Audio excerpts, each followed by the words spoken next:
Sorry about that. I had to mess with some Streamlabs. Although to be fair to Streamlabs, this time it actually was not Streamlabs' fault. It was my fault. Um, but okay, before we get started here, I just want to say we actually have a very special guest here. Hang on a Who? second. Or from whom? Well, Hey, believe it or not, um, I'm walking on air. believe it or not, we actually have uh, internet smart person and incredible, super talented, fun boy Ben Shapiro right here on our show. I know it's our first guest. Can you believe it? No. All right. So without any further ado, I'm gonna let him take it away. Let's just say, for the sake of argument, that you are watching this dumbass video, the weekly chat with one Nick and one Patrick. It's a news and pop culture podcast I hosted don't by hear a liberal thing. cuckins Asians who hate Western values and want to sleep with Bernie Sanders. Now get ready for them to destroy you with facts and logic. Goodbye, you liberal snowflakes. Please don't cancel me. Wow. I can't believe we had Ben Shapiro, real life person and not audio recording, on our show. Can you believe that? I can't believe it because I didn't hear it. Well, you're ruining the whole illusion of this whole thing because I thought we rehearsed this in rehearsal. I was trying to tell you that like you weren't going to be able to hear it. Oh, okay. Yeah. Well, anyway, now that my entire intro is botched, welcome to the weekly chat with Nick and Pat. Welcome. As Ben Shapiro just said a second ago, we are a pop culture and sometimes political, sometimes cuck, sometimes weeaboo podcast. Speak for yourself. Wow. Wow, way to throw me under the fucking bus, mate. Mm, I thought we were in It- this it- shit together. it was a Greyhound too. Wow. You know what? You're just upset because you're all groggy and cranky because I just woke up. nice. It's that stupid weighted blanket. Okay, so here's what actually happened. I fell asleep. I actually went to bed early. Well, early for me Early? is like What- early for me is like 2 o'clock in the morning. Oh my god. I know. You're almost 30. I know. I'm a night owl. I Ah. always have been. Always will be. I'm trying to be a good person. I'm trying to wake up at 7:30 in the morning. I set my alarms. Okay. It's that stupid weighted blanket, and all my cats were sleeping on me, so I was warm and weighted down. You were just in a cocoon. I was in a cocoon. Like there was no way around it. And then like I kept waking up, falling asleep, waking up, falling asleep. I was like, oh, I have 2 hours until the show, maybe like 15 more minutes. And then I shut my eyes and then I wake up. It's 2 hours later. And I was like, shit. Oh yeah, I sent you a text like a little bit ago, and I'm like, hey, I'm gonna get ready for the show. You gonna be ready? No. If I did send you a text, would you still be asleep? Be honest. Yeah, possibly. Okay, there you It's go. a high possibility. There's a distinct possibility of this. Well, it's like it's kind of hard to tell right now, but it's super dark and overcasty right now. Oh no, it is. Yeah, I can It- tell. It's cold. I have that nice weighted blanket, and then all my cats are sleeping on me. Like I had not a chance. I had not a chance in the world. Oh, fair enough. Anyway, we actually have a number of things to talk about this week, but first I just want to address that last week we did not have a podcast. You're not We crazy. did not. Mostly because my work schedule and Nick's work schedule kind of clashed with each other and they didn't mix. I'm gonna try to get the ring light out of my glasses. That's gonna drive me insane for the entire show. Holy shit! There You we should go. get one of those big umbrella lights Yeah. that just sort of hang down. What I That want way to it would- what I want to do. There we go. Way better. What I want to do is I want to get one of those kind of aerial lights and like put it in the ceiling or something. But Okay. anyway, Or you could just get a cheap ring light and just mount it to the wall. yeah. I mean that's kind of what like. Or just have it like a halo or something. Right. I was actually thinking about getting Elgato has these like key lights, and Mhm. they're like they're basically like a big lamp, and like it's basically like a big like lamp post with like a key light on top, and they can go up to like 20 feet tall. Like, and so I was thinking about getting one and putting it behind my desk and behind my computer desk, and just kind of having it be over me, kind of like a halo. But yeah. It's a work in progress. Although I'm getting a little bit better at the lighting. I think think that my lighting is okay. Yeah.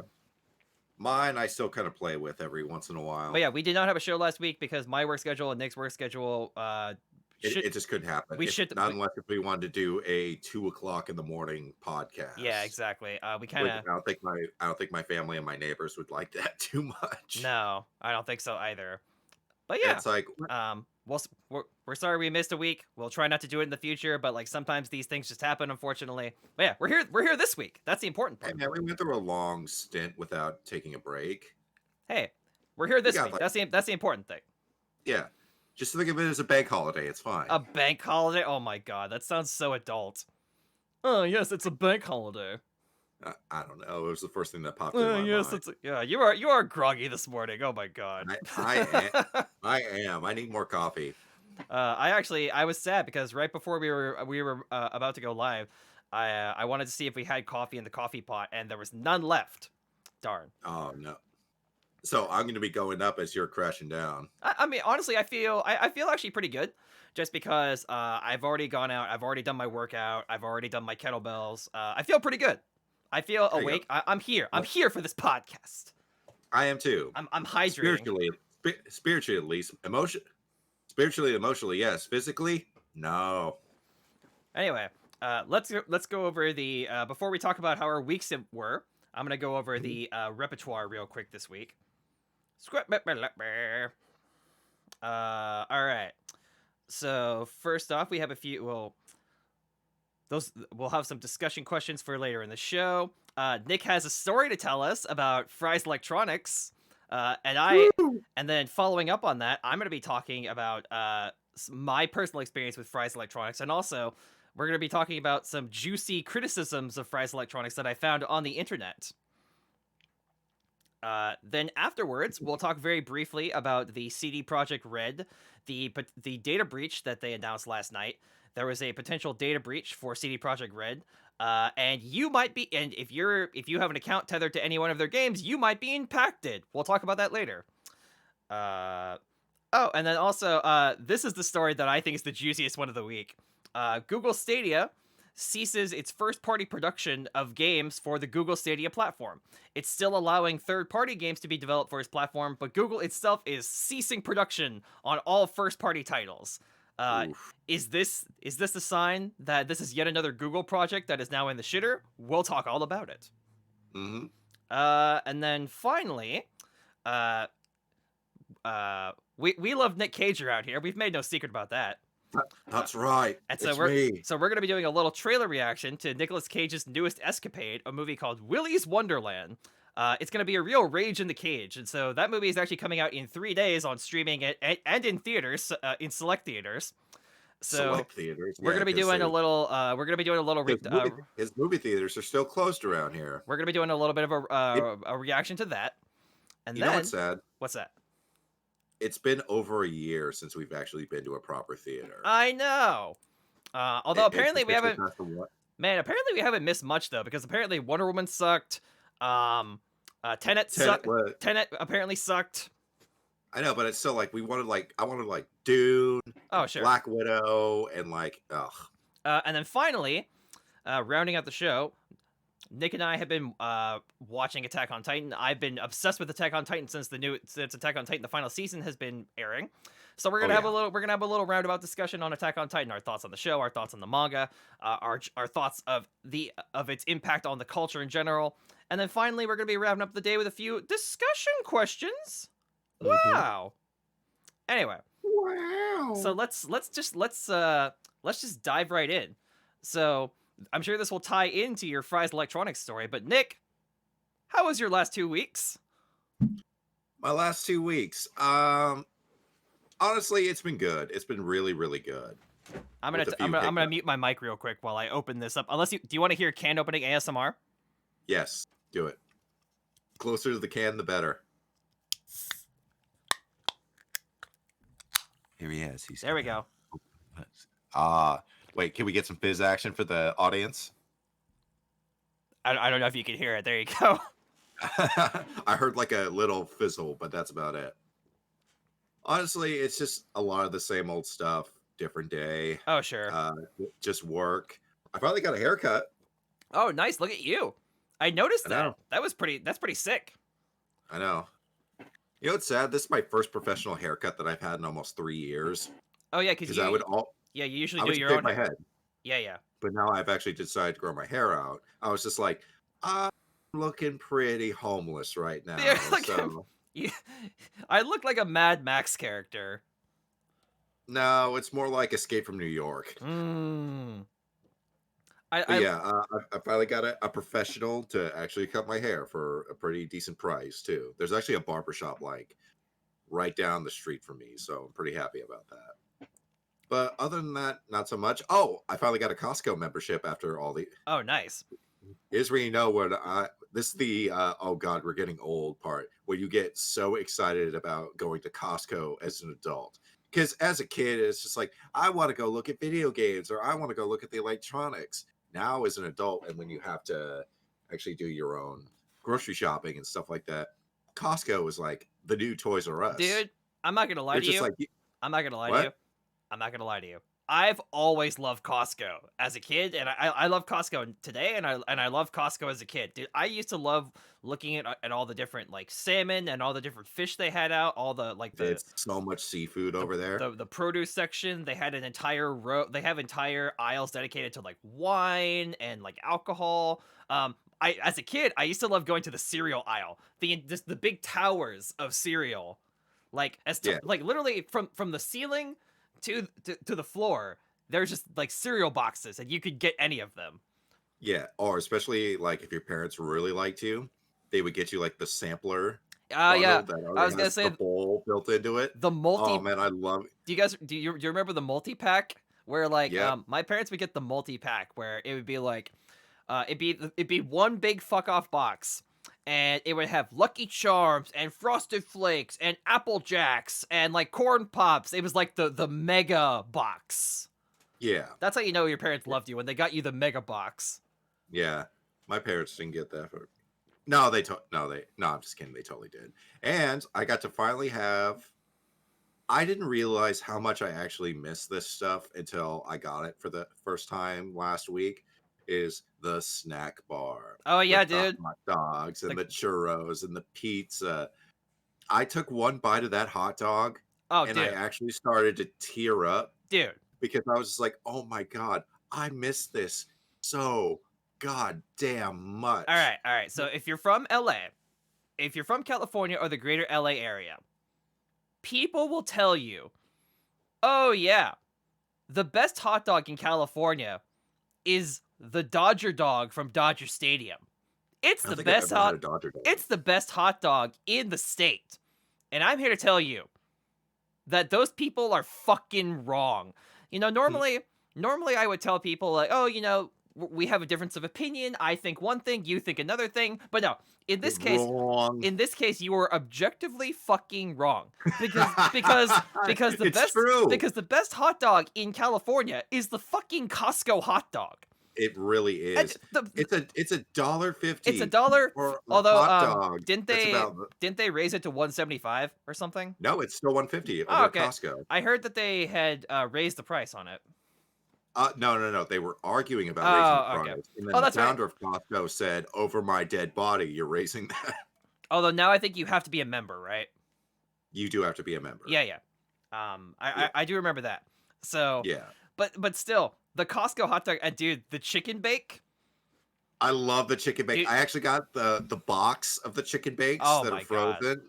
So I could just, dude, each one of those things is 500 calories a piece. Every one of and those things I don't care. Every one of those things can give you the calories for like a 2-week bender. Oh my god! Like you can yeah. survive like if you drove your car off the side of the road into like a canyon and you had to survive for 2 weeks. If you had one Costco chicken bake, you could survive. At least a week. Yeah. The Like, if calories you don't the calories in the chicken bake would sustain you for at least 2 weeks. It's like so should we explain to people who don't know what the chicken bake actually is? Oh, sure, Because, go like, for it. so it's like a hot pocket yeah, on yeah. steroids.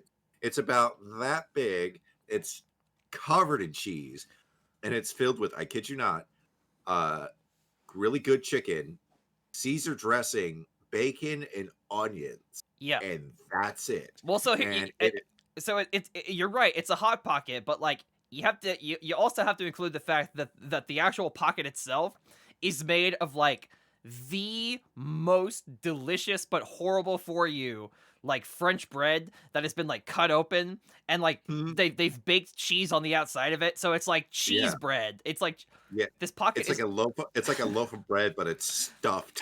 like imagine And stuffing it's heavy too. like imagine ordering from a pizza place and you get like a side of cheesy bread.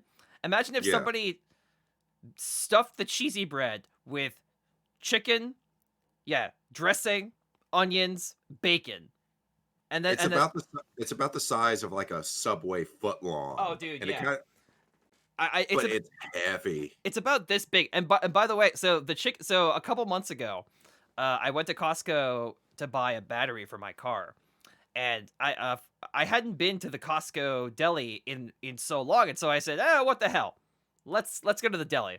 And so I went there with my dad. It's like I'll buy you like a sundae or something at the deli. Their frozen yogurt is really good And too. so I bought the chicken bake, and so I was actually happy because I hadn't had a chicken bake in literal years, and I noticed that they actually decreased the size of the chicken bake, and instead of It is a ins- lot smaller. instead of my initial thought being what the fuck they shortened the chicken bake, my initial thought was thank God. I know. I was like Because back in the day, the it was chicken bake. like, I kid you not. The chicken bake was literally about this big, which is about oh yeah, which is it about like a looked like a foot. loaf of bread. I'm not Yeah. even kidding. It was about a foot long, Yeah, it looked like a loaf of bread. and it like Oh yeah. man, Imagine like a loaf of French bread stuffed with like chicken and gravy and grease and bacon and cheese. it's so goddamn amazing. It's great, but although, like, it's horrible although for you. afterward, you It's feel horrible like for just you, but it's great. it's terrible for you. But like everything at that Costco deli is terrible. Okay, for but you. like, all right, but you can eat a Costco hot dog and not feel like death afterwards.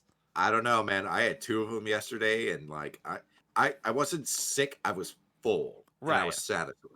You're satisfied, But like that's not like sick though. yeah. Like it like But when you if you when eat you that chi- when you eat a whole chicken bake, did I? you feel like you've committed a crime.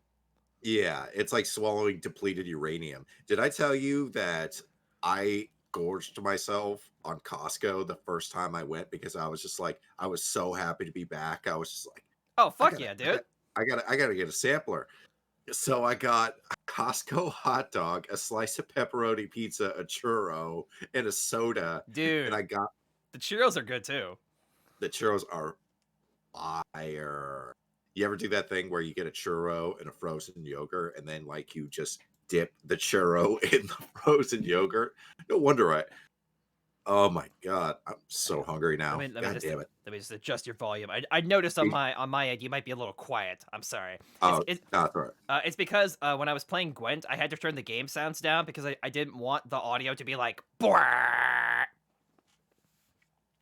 I hate portals. Oh my god, why does Geralt sound like a demon? I hate portals.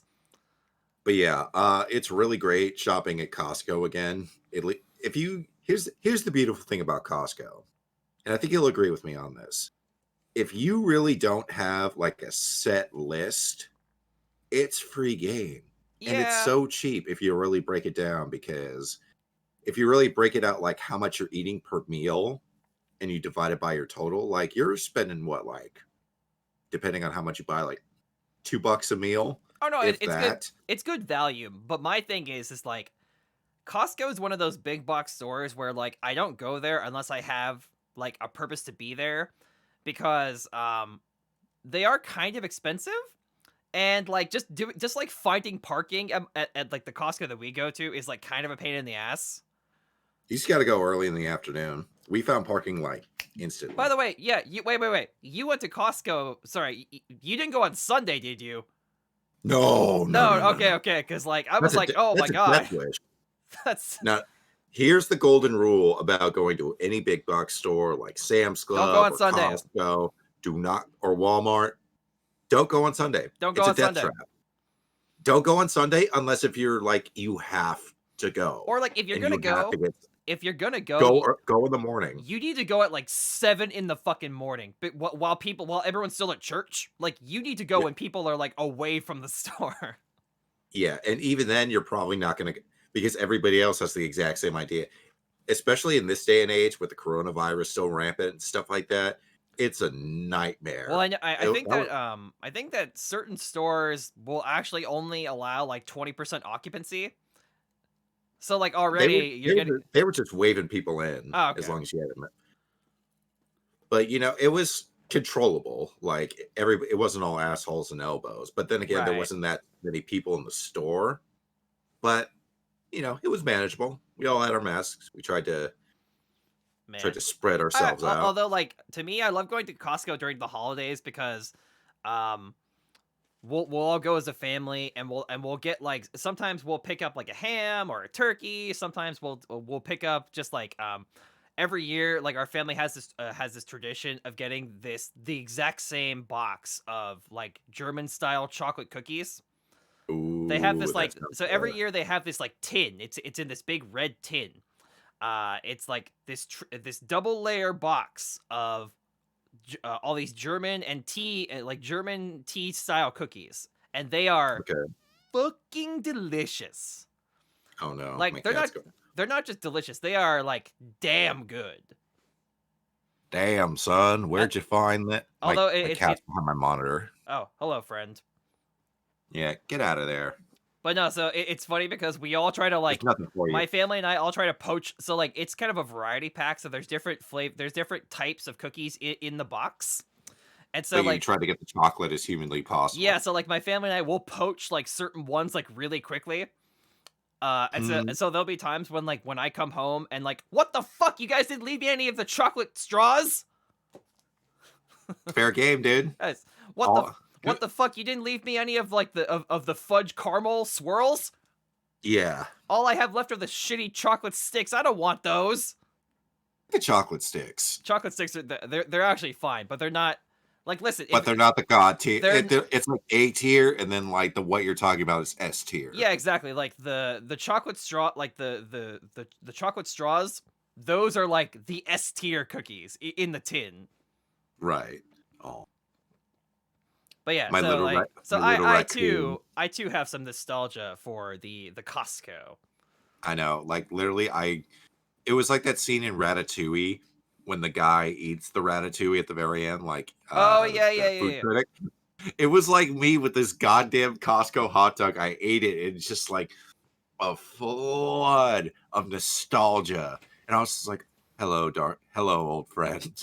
Hey I there, miss you buddy. so." Oh man, yeah. And here's the thing: it's it's the perfect synergy. It is the like one of the best hot dogs you can get. Amazing buns. The buns are warm, which I always appreciate. Yeah, although they do have to do the drinks differently now because you can't just Oh, serve yeah. yourself. Yeah, You have yeah, to that have makes- like that you have makes to have your sense. ticket, and then you have to. But it's always one of the. But yeah, man, if you want 2 hot dogs, you're getting like 2 sodas and stuff like that. Even the pizza, granted, The it pizza is tastes, probably the least good thing at the Costco snack bar, but it's still but like pretty good. it's utility pizza. Yeah. It'll get It's a type of pizza where if you have to feed a shit ton of people, that's the way to go. right. Because those slices are as big as my face Right. and just as greasy. No, I'm just kidding. No, honestly, that's a god. Dude, I dabbed the pizza with the napkin and it just went, yeah. Yes, I did that in front of the pizza. That's gonna look great for the thumbnail. That's I cannot right. wait to see this one. You gotta put a chicken bake, a Costco hot dog. We'll see. We have other stuff to talk about. I know. I'm excited. You can kind of see. You can see my little cat. My little. Cat. I call her my little raccoon. Libby. Say hi. Say hi, Aw. Livy. I Oh, know. Guys, listen, you have to click the like button for the cat, okay? I know. By the way, while I have you here, speaking of like buttons, hit that like button.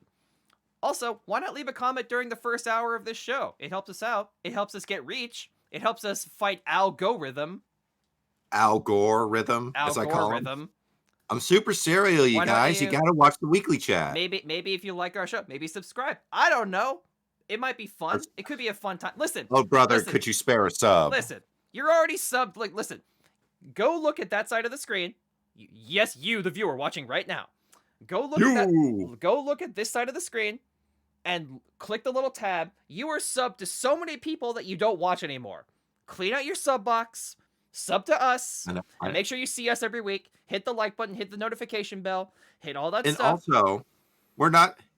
I don't know if I can say too much about what we have going on, but like we got some other projects and other In stuff the that we're works. in the works too. So it's not just going to be weekly chat; it's going to be other fun stuff too. So sub to find out what that is. That's right. Also, make sure to hit that bell, smash it like the Liberty Bell. Put a crack in the YouTube bell. Crack the help us crack the algorithm. Help us crack the YouTube bell for freedom and the weekly chat in America. God bless America.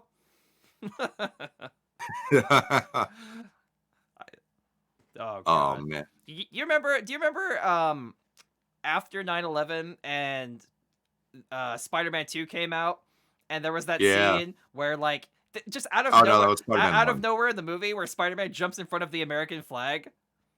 Oh yeah, no, that was the first one. Was it? I thought it was the second one. Yeah, no, because Spider-Man came out like the same year as 9/11. Oh, okay. Yeah, and they had that moment where he like jumps in front of the American flag, like a little on the nose, but it was 2001. It was a different time. It was 2001. Oh man, speaking of the Twin Towers, I'm watching The Sopranos right now. I'm like halfway through the series, and it just breaks my heart because in the opening shot or in the opening sequence, like the title sequence, you could see the Twin Towers behind Tony's mirror.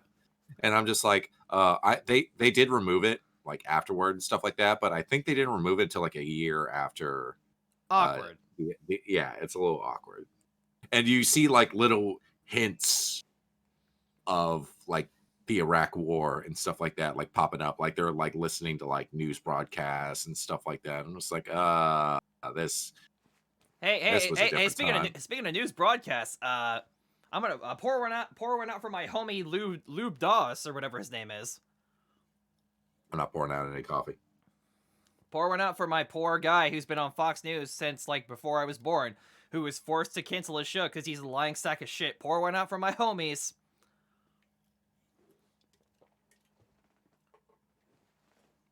Anyway. Jesus Christ. Anyway, do you want to talk about Fry's Electronics now? Yes. So before I went on my Costco adventure yesterday, me and my sister, she's hunting down these things that she saw on TikTok. They're like really popular. They're called like squishmallows or something. There's these huge, soft, like plushies or whatever of like different animals. They're actually really cool and really soft. But she's like been hunting them down like a fiend.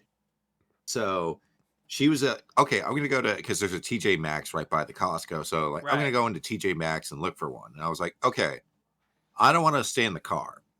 And I was like, wait a minute, there's the Fry's Electronics right over there, like almost like right next door. Hey, I'm gonna go into the Fry's and see what's up. You know, for all like time's I was sake. thinking, yeah, for shits and giggles, like.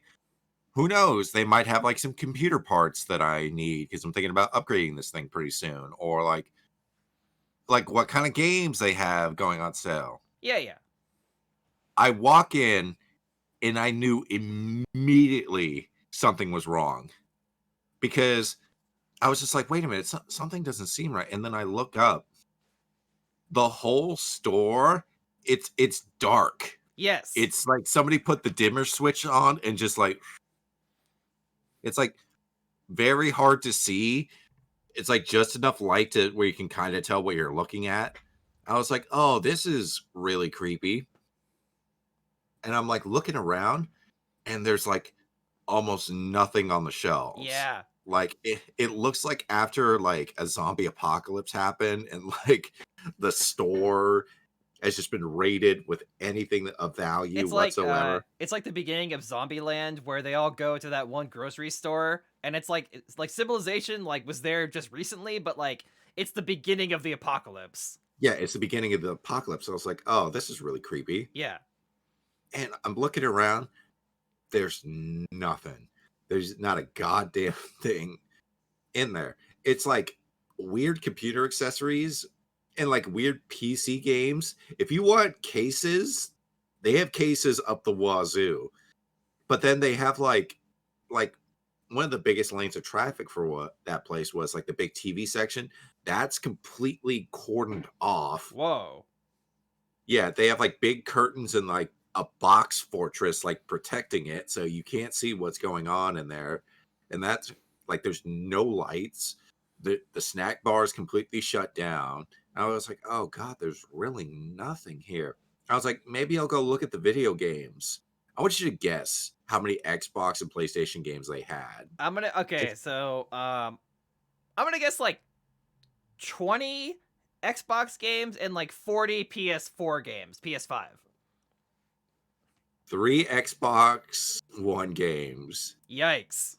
I didn't even see any PlayStation games. Yikes. I saw like maybe 2 Switch games. Oh no. Oh yes. All they had was, I remember that they have like Call of Duty Advanced Warfare. Of course. Well, that was like the one that was like 5 years ago, and then they had like weird South Park Fractured But Whole. Huh, okay. They have no PC, like I was really excited because like, oh, maybe they'll have like some PC parts or something like that, because like, ooh, maybe they'll have like a solid state I can throw in. Or like, or something, or just like, hey, maybe they have like a mouse that I can look at, or maybe they have a keyboard that's cool, or like something. Nothing. They don't have a goddamn thing.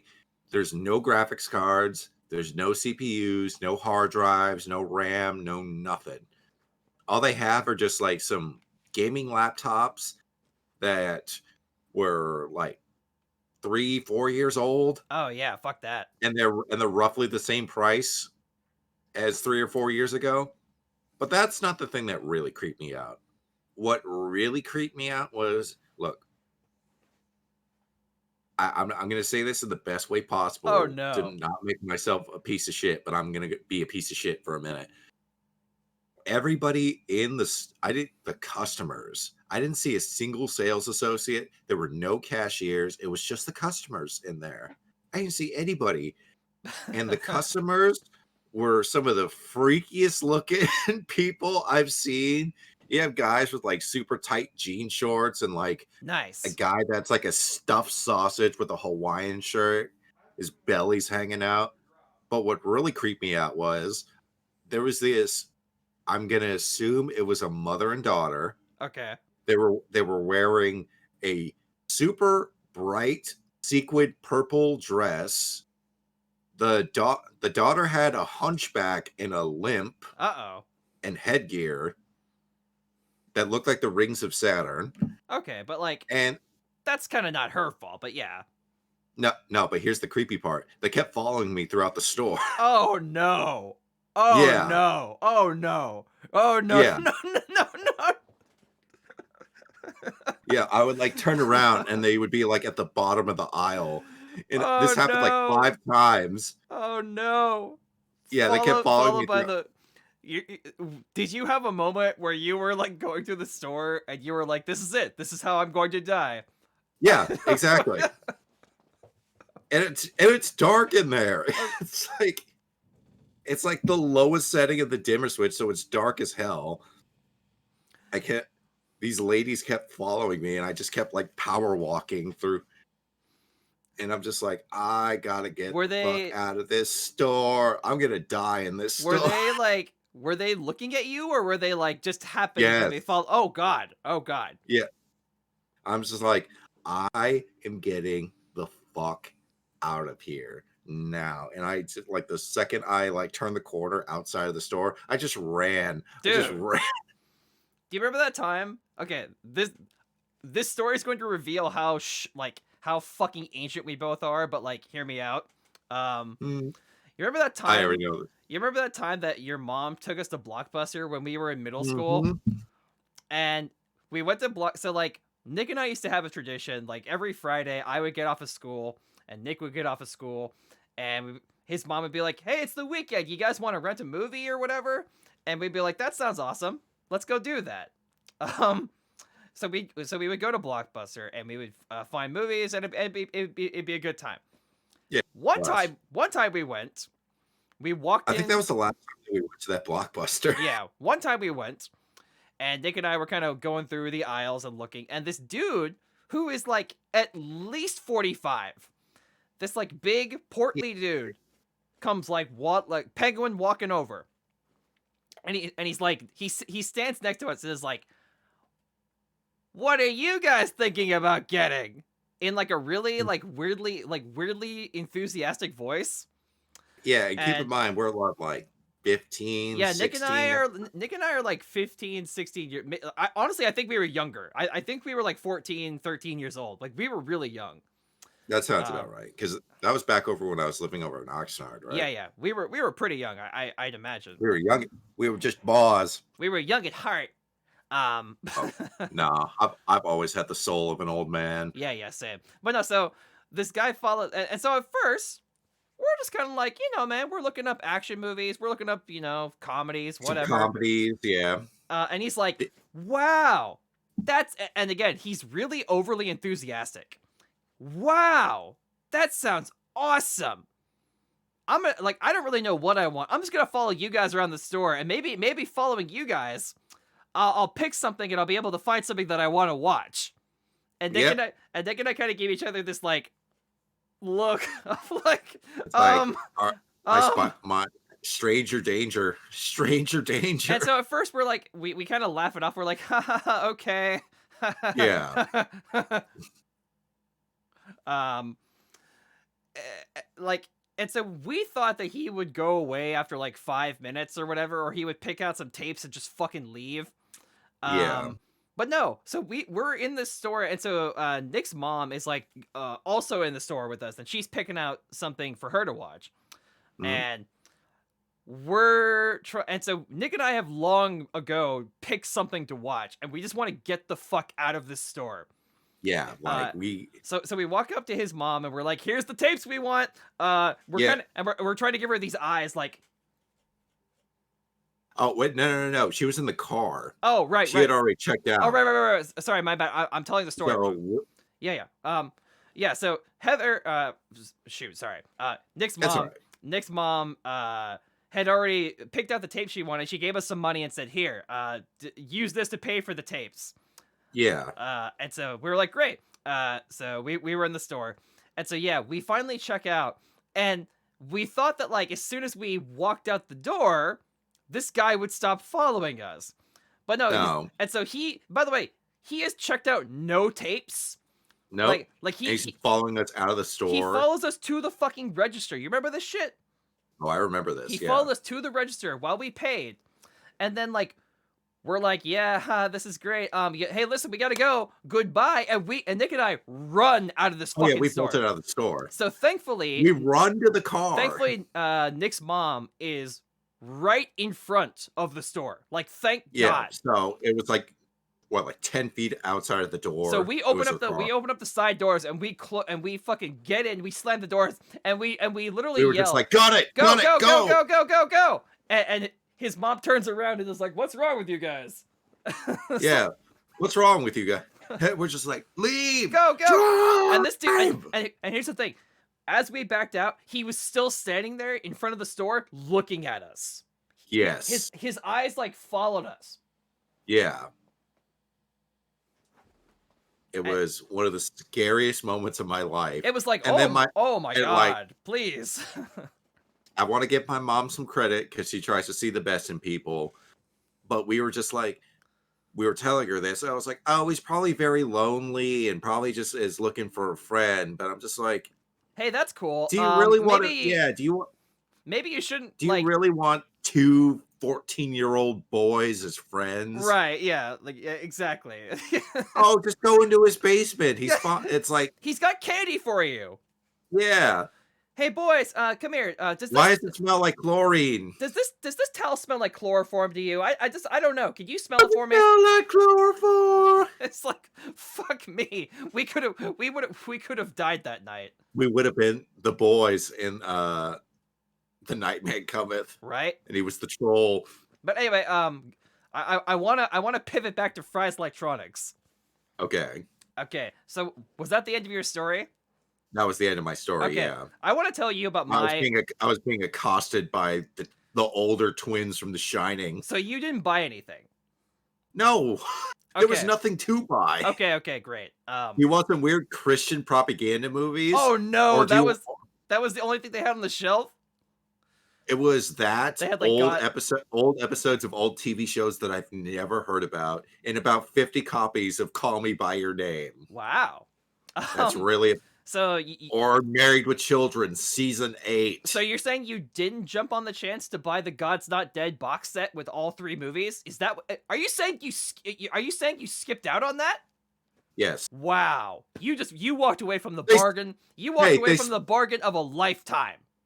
Hey, they spoil the movie. if God's dead, I already know how the movie ends. This is true. Kirk Cameron, we love you. No, we don't. No, we don't. You're a piece of shit. I hate.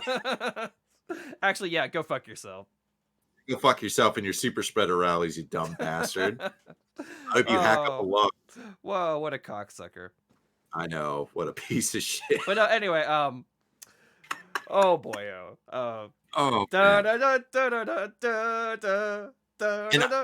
let me preface this by saying, or let me add an amendment to that. I don't hate Christians. You know, they're lovely people. 80% of them are lovely people. It's the 20% that just rub me the wrong way, and Kirk Cameron is in that 20%. I'm just sort of against organized religions in general. It's just not. Yeah. Okay, not organized. Okay, that's not true. Not organized religions as a whole. Mostly the Judeo-Christian ones. I just like, to me, listen, I'm sorry. To me, they all seem like just different levels of being a cult. Like, listen, well, I'm not saying that like every single person who's a Christian or a Catholic is like in a cult or whatever, but like, no, there's like a sizable amount who are very Catholic or like Jehovah's Witness, or they're like well, it's like, or I understand. And well, yeah, there are certain people who like religion is their life. Like you don't marry outside of the faith. Yeah. You don't have friends outside of the faith. You don't talk to people outside of the faith. If you leave the faith, you're just you don't get to talk to anybody. Just ostracized. Yeah. You are exiled. Yeah. You don't get to talk to anybody. Those are really creepy. But you know, there's like the majority of people that I know that are like Christians and stuff like that. They're really sweet people. They never bring up that they're religious. You know, they keep it to themselves. Honestly, yeah, I was gonna say the best type. Honestly, again, I don't want to overgeneralize because just full disclosure, like a sizable chunk of my family is Greek Orthodox, so like I live and I'm like a former Catholic school Sunday school survivor. So like I say this from experience, not because like I've lived this life. I understand where these people come from, and like it's not for me. It could be if it's for you, I don't care. That's fine. Just like keep to yourself. That's one of the best perks of this country is religious freedom. You can practice whatever. Except that's a whole can of worms I don't want to get into. But like I know, but still, I'm just like it's like, but it's with anything, right? It's with anime. You have the super fanboys that for sure, but like it's hard to. I think there's a distinct difference between like a fandom and like a state religion, which like most Judeo-Christian. I know, but I think there's a big distinction there. I know, but you have to admit they're cut from the same cloth. You know, I guess like it's like hold up, they act very similarly in my mind. It's like you could be a fanatic about any fucking thing and just go way above what's appropriate. You see what I'm saying? Yeah, sure. I mean, I get that. I do, and you can go kind of too far down the otaku rabbit hole. Like I see where you're coming from, but like I'm saying with anything. No, for sure. Whether it be cars or whatever. Yeah, cars, sports, right.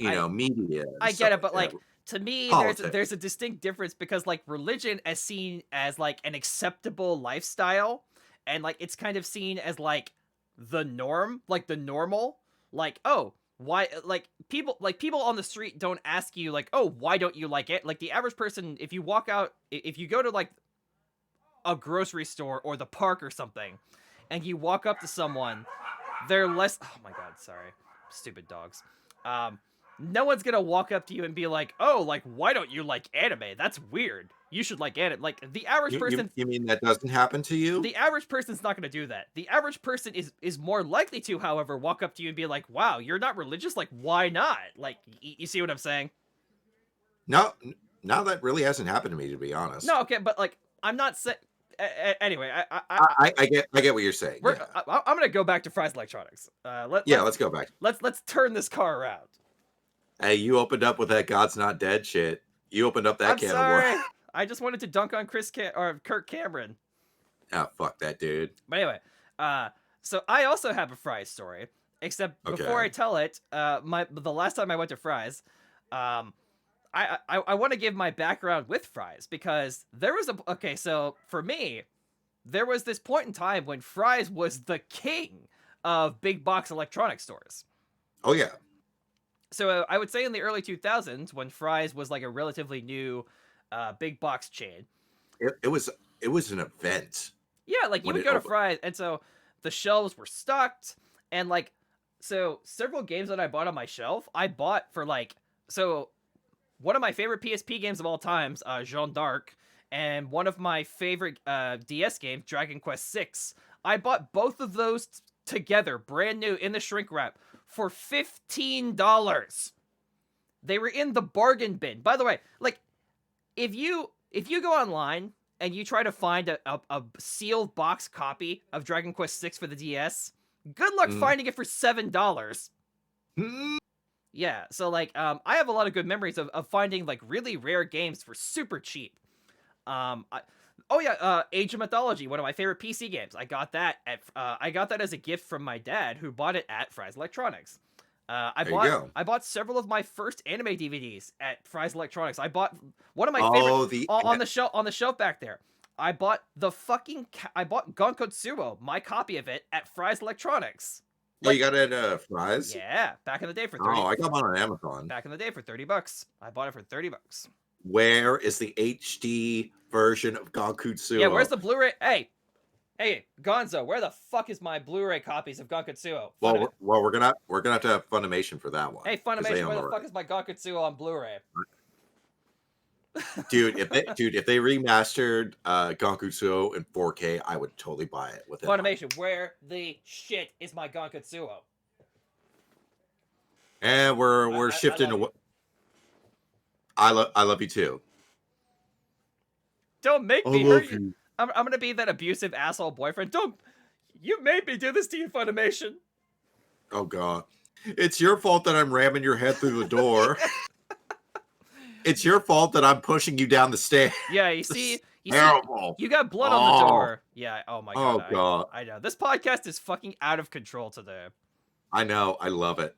Yeah. All right, but Fry's. Okay. So Fry's. like Fry's, for me, Fry's used to be the pinnacle of big box electronic stores, and I used to love it. Well, it's like, remember, it's really funny how like my grandmother bought her last TV there.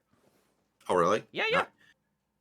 It's really funny how that works, because like, remember back in the day when Best Buy wasn't doing so good, like Fry's was the king. So like, now they've kind of crossed. Yeah. Now Fry's is like the king of the big box store. Hey Nick, Fry's is. You want to hear a joke? What? Circuit City. Oh, here. You really want a deep cut? Okay, yeah. Borders. Oh no.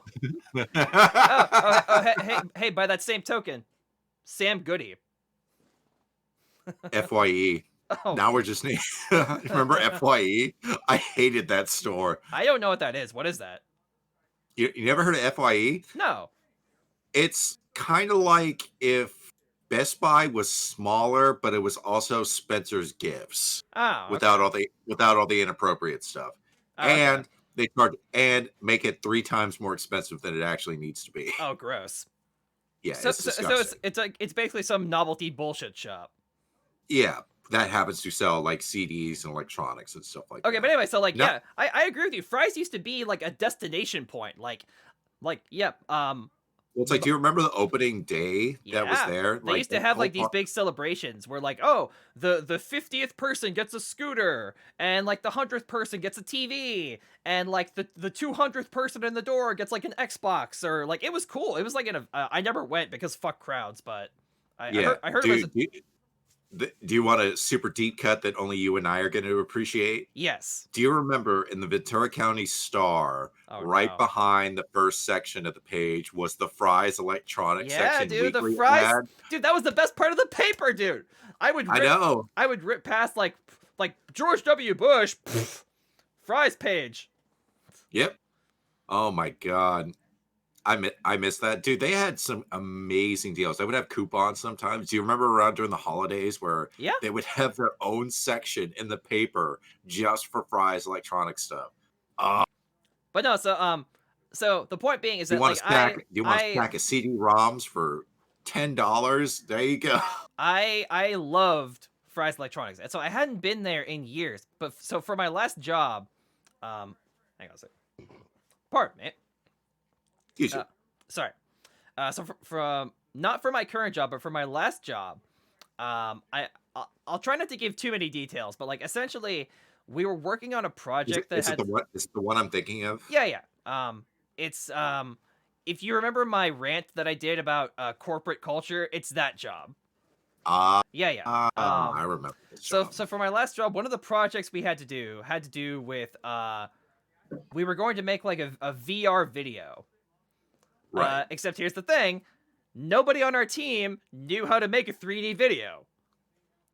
You just get the camera. No, but like you have to have like a specific set, like you know how like You do have to have a.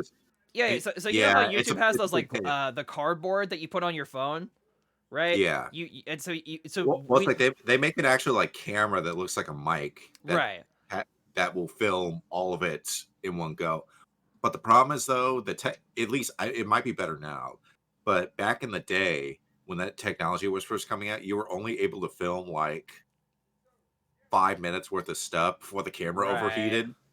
It would generate so much heat where if you just kept it running, it would just melt. So we were working on this project, and part of the project had to do with making a VR video. Wow. Except yeah, again, nobody on our team knew how to do a 3D video like that, and we didn't have a 3D camera. So my boss at the time and by the way, this story is going to show you what a shit show my last job was, and how much of a dog and pony show it was. I remember that So too. my boss is like, Patrick, I need you to go to like I need you to go find like a cheap pair of like VR glasses, and because I need you to bring it back to the office so we can like study it, so we can figure out how to make a 3D video for the project. And I said, okay, where do you want me to go? And he said like, oh, go to Best Buy. And he's like, I don't know, figure it out, asshole. He actually didn't tell me. He's like, I don't know, figure it out, asshole. So I went to Best Buy. So there's a Best Buy by my job, and so I said, I'll go to the Best Buy. So I drove to the Best Buy, and so I was looking online, and there was this like he wanted me specifically to find like this like $20 cardboard VR kit. Okay. And so what it was like it was this little box, and you tore out it had like little like pre-cuts, and you tore out the cardboard and you folded it together and you put it over your phone, and then rim bam bam artificial 3D. Is that right around the time when the Labo came out? Yeah, kind of sort of near that era. Yeah, because I remember like there was like a brief period in time a couple years ago where like every electronics dealer had to have something made out of cardboard, Right. and I refused to pay for any of that shit out of principle. Well, and and spite. even Nintendo got on the Yeah, bandwagon. Yeah, Nintendo Labo. Yeah, you're right. That's what it was called. Right. yeah. But so It's like yeah, so my making boss people pay my boss $80 for cardboard. Go fuck yourself. my boss was like, I need you to find this specific thing. And I said, okay. so I went to Best Buy. I went to like 4 different fucking electronic stores. I went to like Best Buy. I went to Walmart. I went to like fucking Target. I went to like 2 different Targets. And then finally I was gonna like, and he wanted this specific one. Like Right. there were other like cheap kind of VR set like 3D kits. And so like they But had it ones. wasn't the specific something that you needed. Yeah, he wanted this specific one. And I said, okay. And so I went to 4 different, by the way, this took me like all day. Took you like 4 or 5 hours to get this done. It took me right? like all fucking day to do this when I could have been That's doing so anything mu- else. And by the You're way, so so lucky you drive a pretty like fuel efficient car. yeah, I should have gotten reimbursed for fucking gas. You should have. Anyway, fucking assholes. Anyway, so I'm about to like, I've gone to the 4th fucking store, and I go in my car, and I'm texting my boss, and I'm like, hey man, I can't find the fucking thing. You're sort of asking me this last, and so like the reason that we needed it is because my boss was actually in Ecuador at the time, and so he was like, hey, my father is coming to Ecuador, and he's going to because okay, so like very very briefly, the company that I was a part of had 2 branches.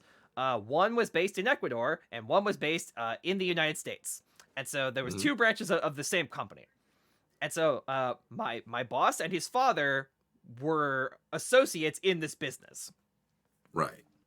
I'm trying not to give away too much information. I'm trying my best. I'm not going to name names, I promise. You used to work at Baskin Robbins. No, my ice cream history is ruined. No, but anyway, obviously. But we would secretly smuggle blood diamonds. Yes. Fuck. No, I'm gonna get canceled. No. Anyway. Please help me, Ben Shapiro. I'm gonna get canceled. Give me advice. Hide the money in Asia. Okay. In all seriousness, This whole episode is just one giant deep cut. It's not even a cut anymore. It's a gash. Yeah. It's a Deep big gash. chest wound. It's a big gaping chest wound. Anyway, so he was in Ecuador, and we were talking over an app called WhatsApp. And so I remember WhatsApp. We're texting back and forth on WhatsApp, and when you do that, it's not nearly it doesn't cost as much as like normal texting. So like the long distance fees weren't an issue, thank God. So he's like, my father is going to he's going to fly out to Ecuador tomorrow, so I need you to get this shit today. And by the way, he pulled this on me last minute, right? Like, if I had like a week, or if I had a couple days to like pre-order one, or like get one delivered to the company, I would have just done that. But like, no, last minute, my boss was like, oh yeah, Patrick, I need you to go out and get this specific fucking thing that I don't even know is in stock anywhere. And I need you to bring it to the office and then give it to my father.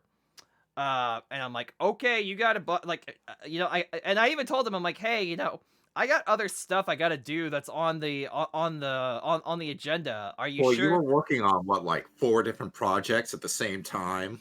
Way more than that. Like 10? Oh yeah, Like it was like 10 or 12. It was fucking stupid. Jesus with Christ. with a team of 3 people. Yeah, I was about to say, like, I don't want to give too much away, but like when you left that job, they weren't even like, they were just like, yeah, the last guy, he only lasted like a year too. No, yeah, so and the like guy before that, and the guy before that. No, so like apparently the guy before me, again, I'll get back onto the story in a second here. The guy before me who had my job lasted 3 months. Although okay, to be fair, he was fired, I quit.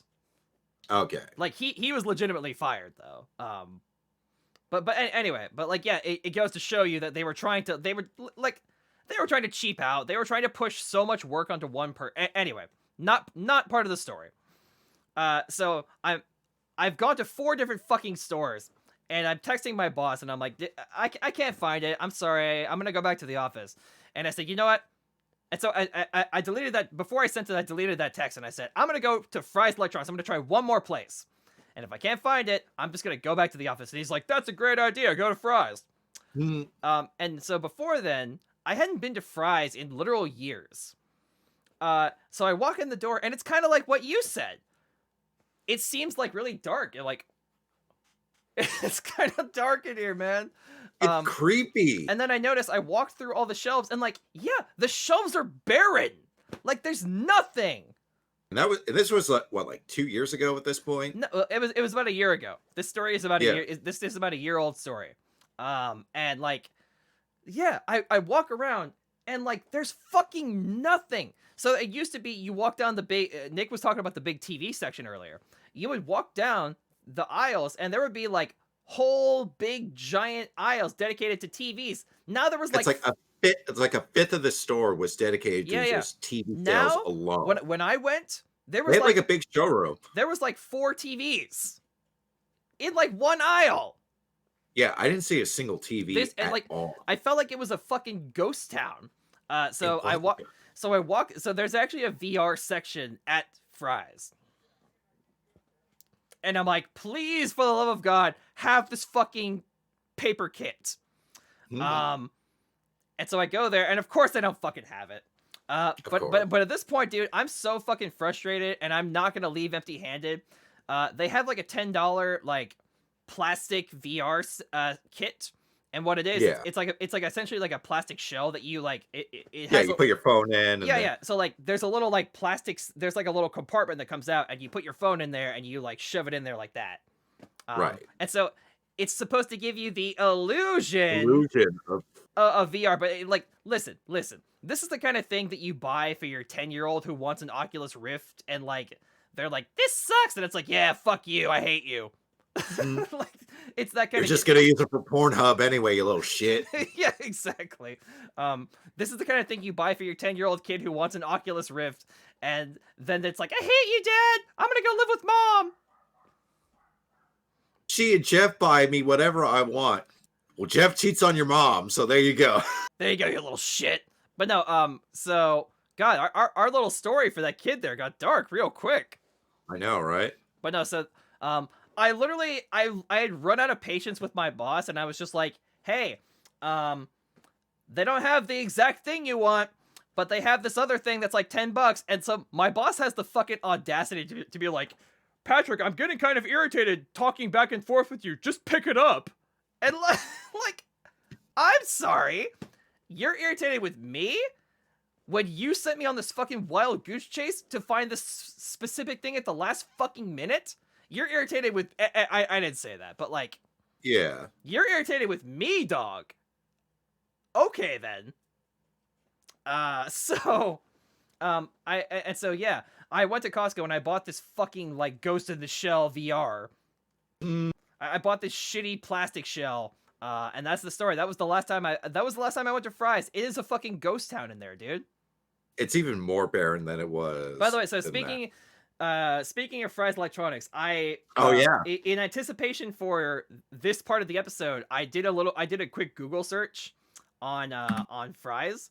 And so these are actual, so there's a section on the Wikipedia page for Fry's Electronics where they talk about criticisms.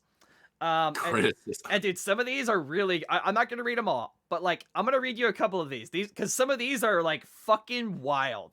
And I think they might point to the reason why Fry's Electronics is going downhill. Go on. See if you can spot a pattern here. Okay.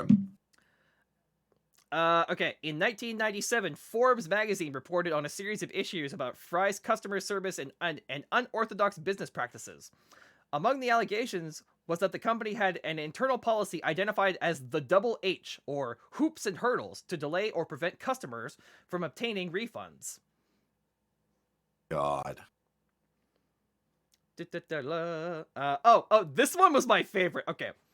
Fry's advertising methods have also gone under heavy fire. In 2003, actors Denzel Washington, Bruce Willis, and future California Governor Arnold Schwarzenegger sued Fry's Electronics for $10 million each for posting their images on television sets and on their print ads and flyers without their permission. Oh, no. Jesus Christ. On Black Friday 2007, customers at the Renton, Washington location complained that Fry's employees were offering to let people cut in front of a long line for a fee. After complaints in the media, Fry's managed to offer anyone who paid a bribe their money back. My God. Oh, okay. Here's another one. Did you get the fast pass? This one's another fucking wild. Okay. So by the way, this one has a name that I'm going to just fuck up. I'm just going to tell you ahead of time. It's one of those really complicated names. Okay. In 2008, Fry's vice president of merchandising and operations, 𝐍𝐢𝐜𝐤𝐬 𝐍𝐢𝐜𝐤𝐜, that's my best guess on how you're supposed to say that, was charged by federal prosecutors in an illegal kickback scheme involving Fry's vendors. The alleged scheme was designed to defraud the company in order to cover for his gambling expenses. 𝐍𝐢𝐜𝐤𝐬 used the funds to supplement his lavish gambling habits in Las Vegas, where he lost approximately $162 million. Just put it all on black. Just right. God damn, dude. Again, I'm not gonna read all these, but like, there's one where Fry's had to settle out of court for $2.3 million because there was a sexual harassment allegation towards one of its senior management members, towards a member of the staff. And here's the relevant one. In 2019, rumors about the chain folding were rapidly spreading, mainly due to much of the shelves remaining empty for long periods of time and seeming to put more of an emphasis on makeup and fragrances rather than electronics. Yeah, there was a huge makeup section that was just like packed. Fry's Electronics responded by stating that they were just switching to a co-assignment model, whatever that means. That's where you where you rent shelf space in a store to sell your stuff, and you get the majority of the profits, and then they get like a percentage. A consignment model, and not closing down entirely. However, since Fry's has put out this statement, 4 additional stores have closed, 3 of which were in California and 1 in Georgia, which has further led to much of the public to believe that Fry's Electronics could go out of business at any given time. It looks like it. There's nothing there. Anyway, that's all I have on Fry's. But yeah. This reminds me of there's this computer guy that I watched named Bitwit Kyle. Shout out to Bitwit Kyle. He and his ex-wife his ex-wife now. He and his wife went to Fry's to actually investigate this. Now, that's one of the main reasons why I went over to Fry's. So I was like, it can't be that barren, can it? How bad could it be? Oh, it's that bad. How it's bad even could worse. It possibly be? Oh, that famous last words. But man, it's barren. There's nothing there. And so the last time I went, there was like, honestly, even though I was on the clock for my work, I was so fucking pissed off, dude, that like I went and I checked out video games anyway because I was like that fucking irritated. But yeah, like the last time I went, there was like no games, there was like no merchandise. I didn't check any of the computer parts back then, but like, yeah, like everything. The store, there was nobody in the store with me. I went in at like 4 p.m. on a Friday. Like there should be some people. Yeah. Like not. I don't want like the knockoff twins from The Shining that are following you in the store. Oh my god. I know. You don't realize how much terror I felt.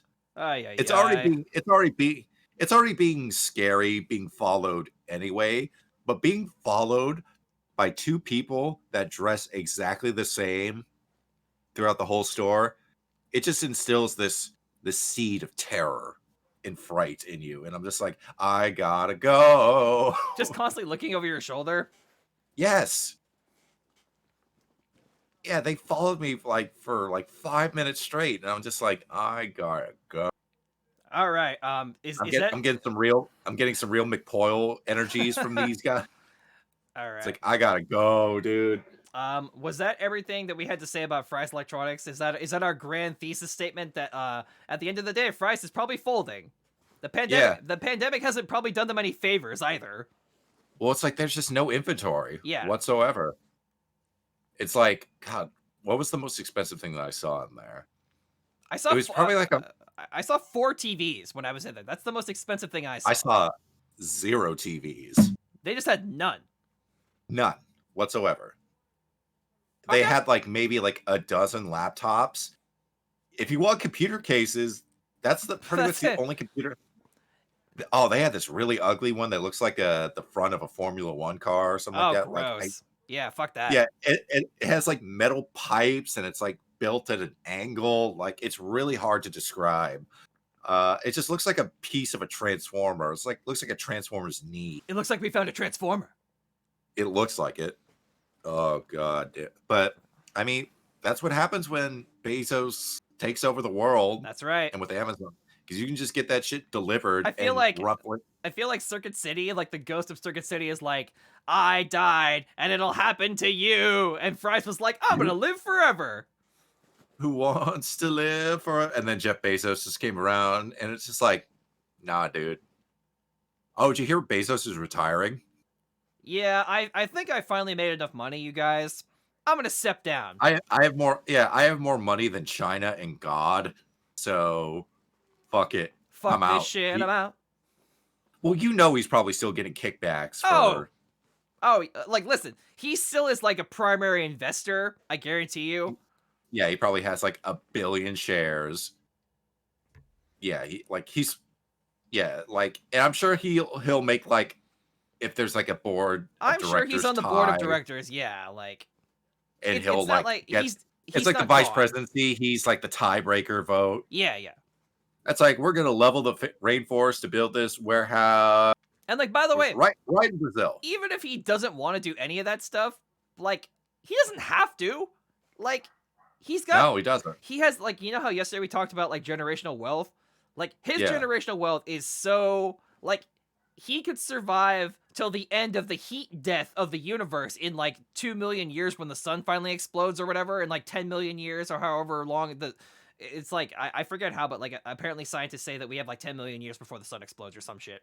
Yeah, that's why we got to leave the system. Well, so like in 10 million years, we got to be on like we got to be on some Battlestar Galactica type ships, and we just got to go. In like 10 million years, when the heat death of the universe happens, the Bezos family will still be rich.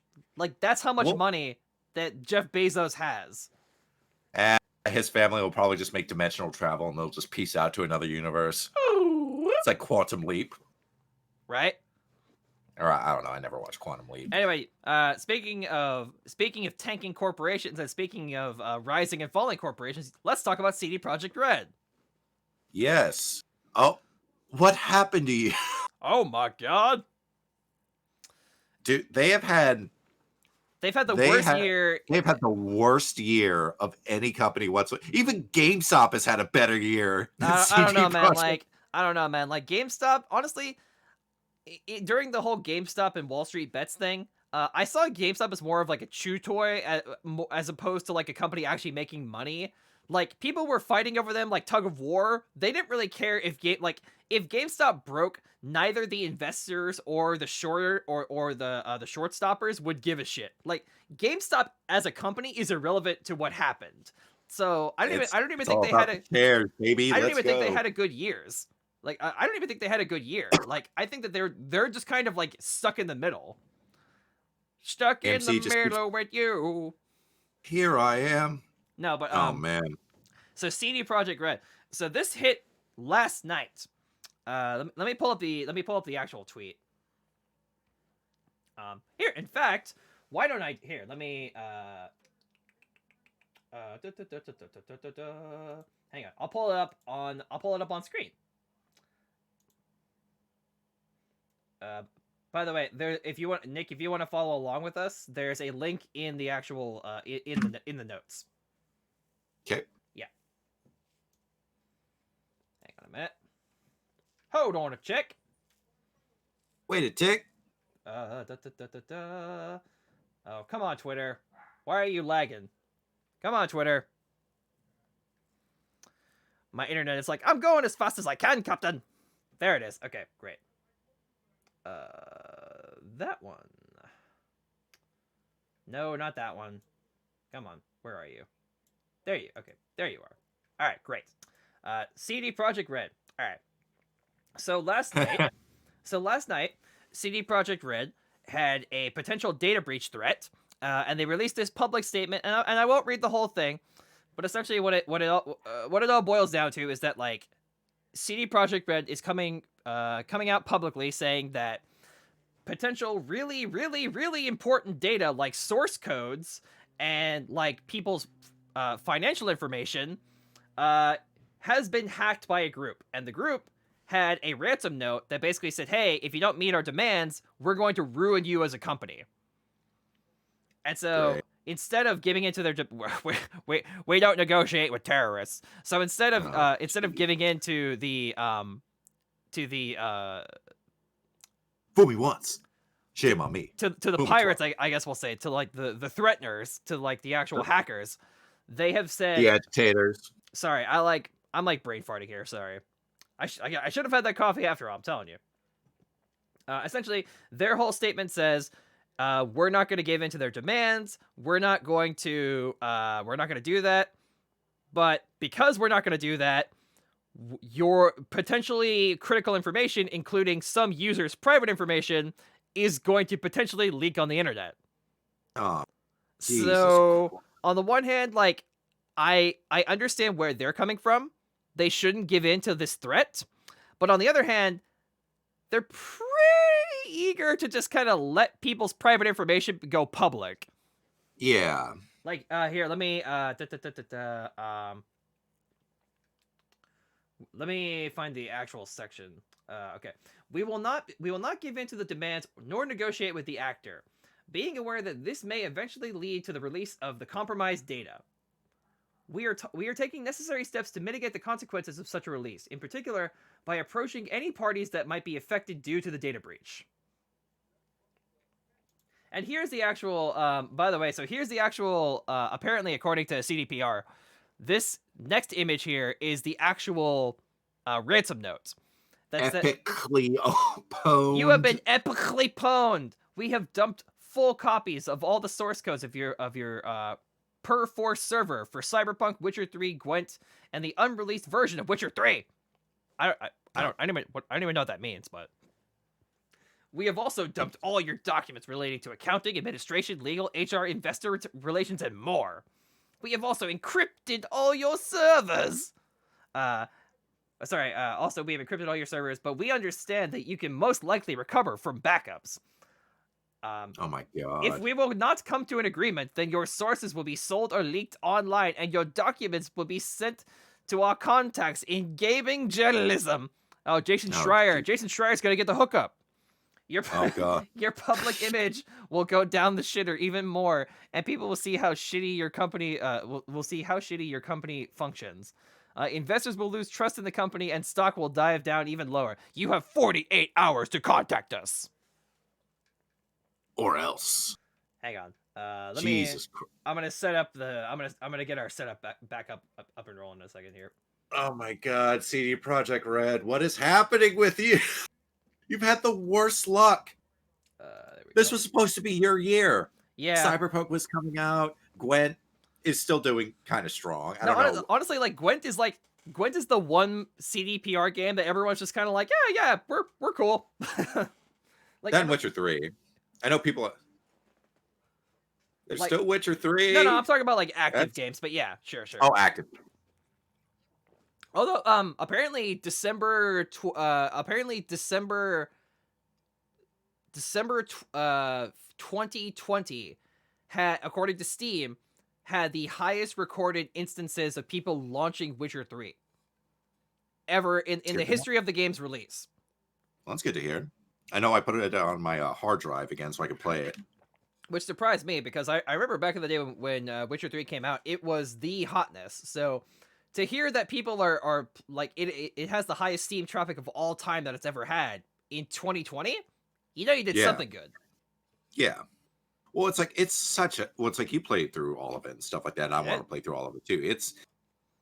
It was a little rough at the beginning with all the glitches, especially with the PC version. You actually did it right. You wait. That's kind of what I'm doing with Cyberpunk right now. I'm kind of waiting for it to be I'm kind of waiting for it to No Man's Sky itself and just patch it into something that's usable. Yeah, exactly. You're gonna wait a couple years or whatever. At least a year. Yeah. Makes sense. Yeah. It makes 'Cause me I wa- sad because like I know that so many people were looking forward to this game. I For was looking forward to it for like 7 to 8 years. Do you remember when we first heard the announcement for this game Oh on yeah, the Counter Monkey show? on with Spoon Spoony-Wan? I remember Spoony seeing the Wan. actual. I remember seeing the actual video on. Oh god, what was his website called? Spoony The Experiment. Spoonie Experiment. Yeah. I remember watching it on the You know Spoonie what- Experiment. You know what's really funny? He actually got in trouble for doing that. Really? Yeah, he was not Oh. allowed to do that. Huh. Okay. Yeah, I think it was one of those things where like he thought he had permission to post and talk about it, but Right. It was still but kind of that- under lock and key, right? yeah, it was still under lock and key. So yeah, I think he got in trouble for that. Oh But god. I don't know. Like, what do you think about the potential data breach? This is not the first time this kind of thing has happened in the game sphere.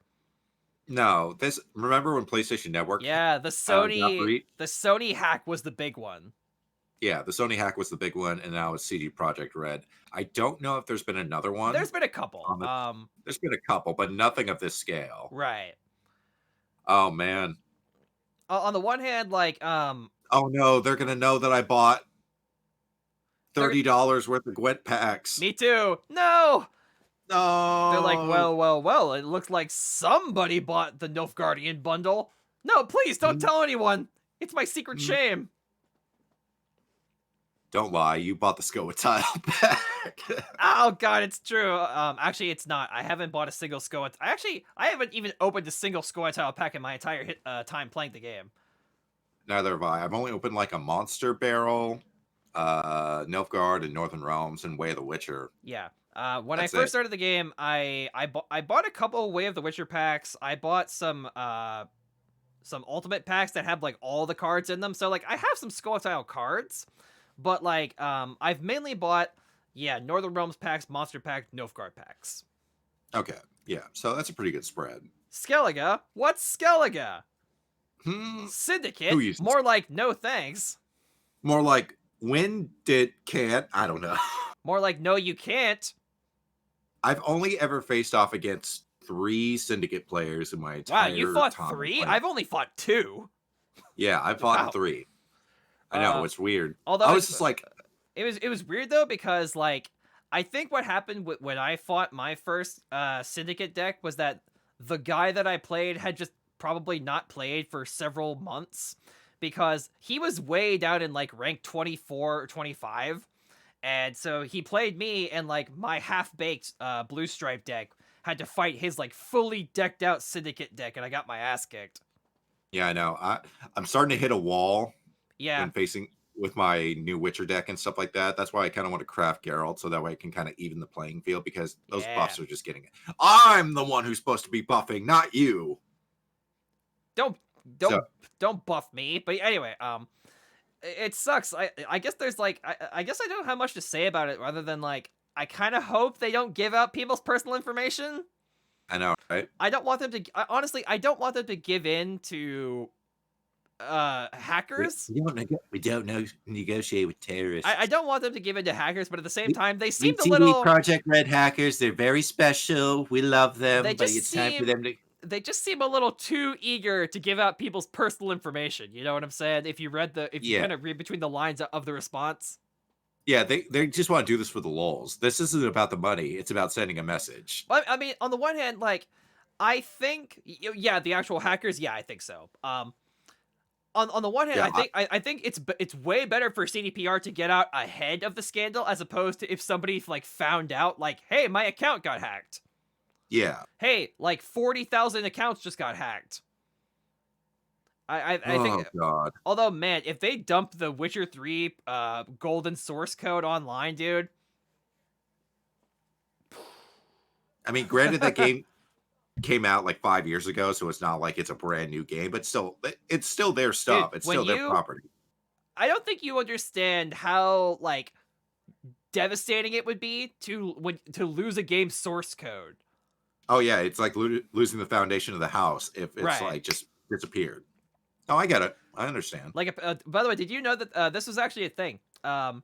Years and years and years ago, like during the heyday of StarCraft 2 and Diablo 3, there was some dude, and he went to a yard, and so he's a guy who like built his own PC, and so he was at a yard sale, and he bought a box with just like he paid like $2 for a box that had a bunch of like really old cords, floppy disks, CD-ROMs, and like random books and like files and stuff. He paid $2 for this random ass box. And so he was going through this box that he paid for, and he realized he pulled out a disc, and it was the golden master code source for the original StarCraft. Like the original like the golden source code, like the OG one. Oh man. And so, okay, credit to this guy. He was really fucking cool. He contacted Blizzard and was like, hey, I don't know if this is a goof or a gag or someone's lying or whatever, but like, this disc says StarCraft Master Gold source code. And Blizzard was like, please give that to us. I know. Please give that to us now. And so he apparently he gave it he gave it willingly. And they sent him they sent him a fuck ton of stuff. They like sent him like a brand new computer. They sent him like every game they've ever made. They sent him like the special editions. They sent him like hats. They sent him mugs. They sent him like tote bags. They sent him like sweatshirts. They sent him like jackets. Like they gave him basically like here's a do you think they have like a lifetime pass for like BlizzCon or something like that? Oh, like dude. this will get you into BlizzCon until you die. I've always listen, even though I'm jaded as fuck about Blizzard, I always thought that like that was actually a pretty wholesome story. That's a very wholesome story, and good on that guy. Yeah. Like, by the way, that guy could have been like, that guy could have been like a fucking like a shit poster. It's just like, oh, I'm gonna fuck this shit. I'm gonna put this shit online. Yeah. Like, yeah, you don't see chivalry like that very often. Yeah. Oh man. But anyway, yeah. That could have ended terribly. But yeah, CDPR. I hope that they don't give away my personal information. That would make me sad.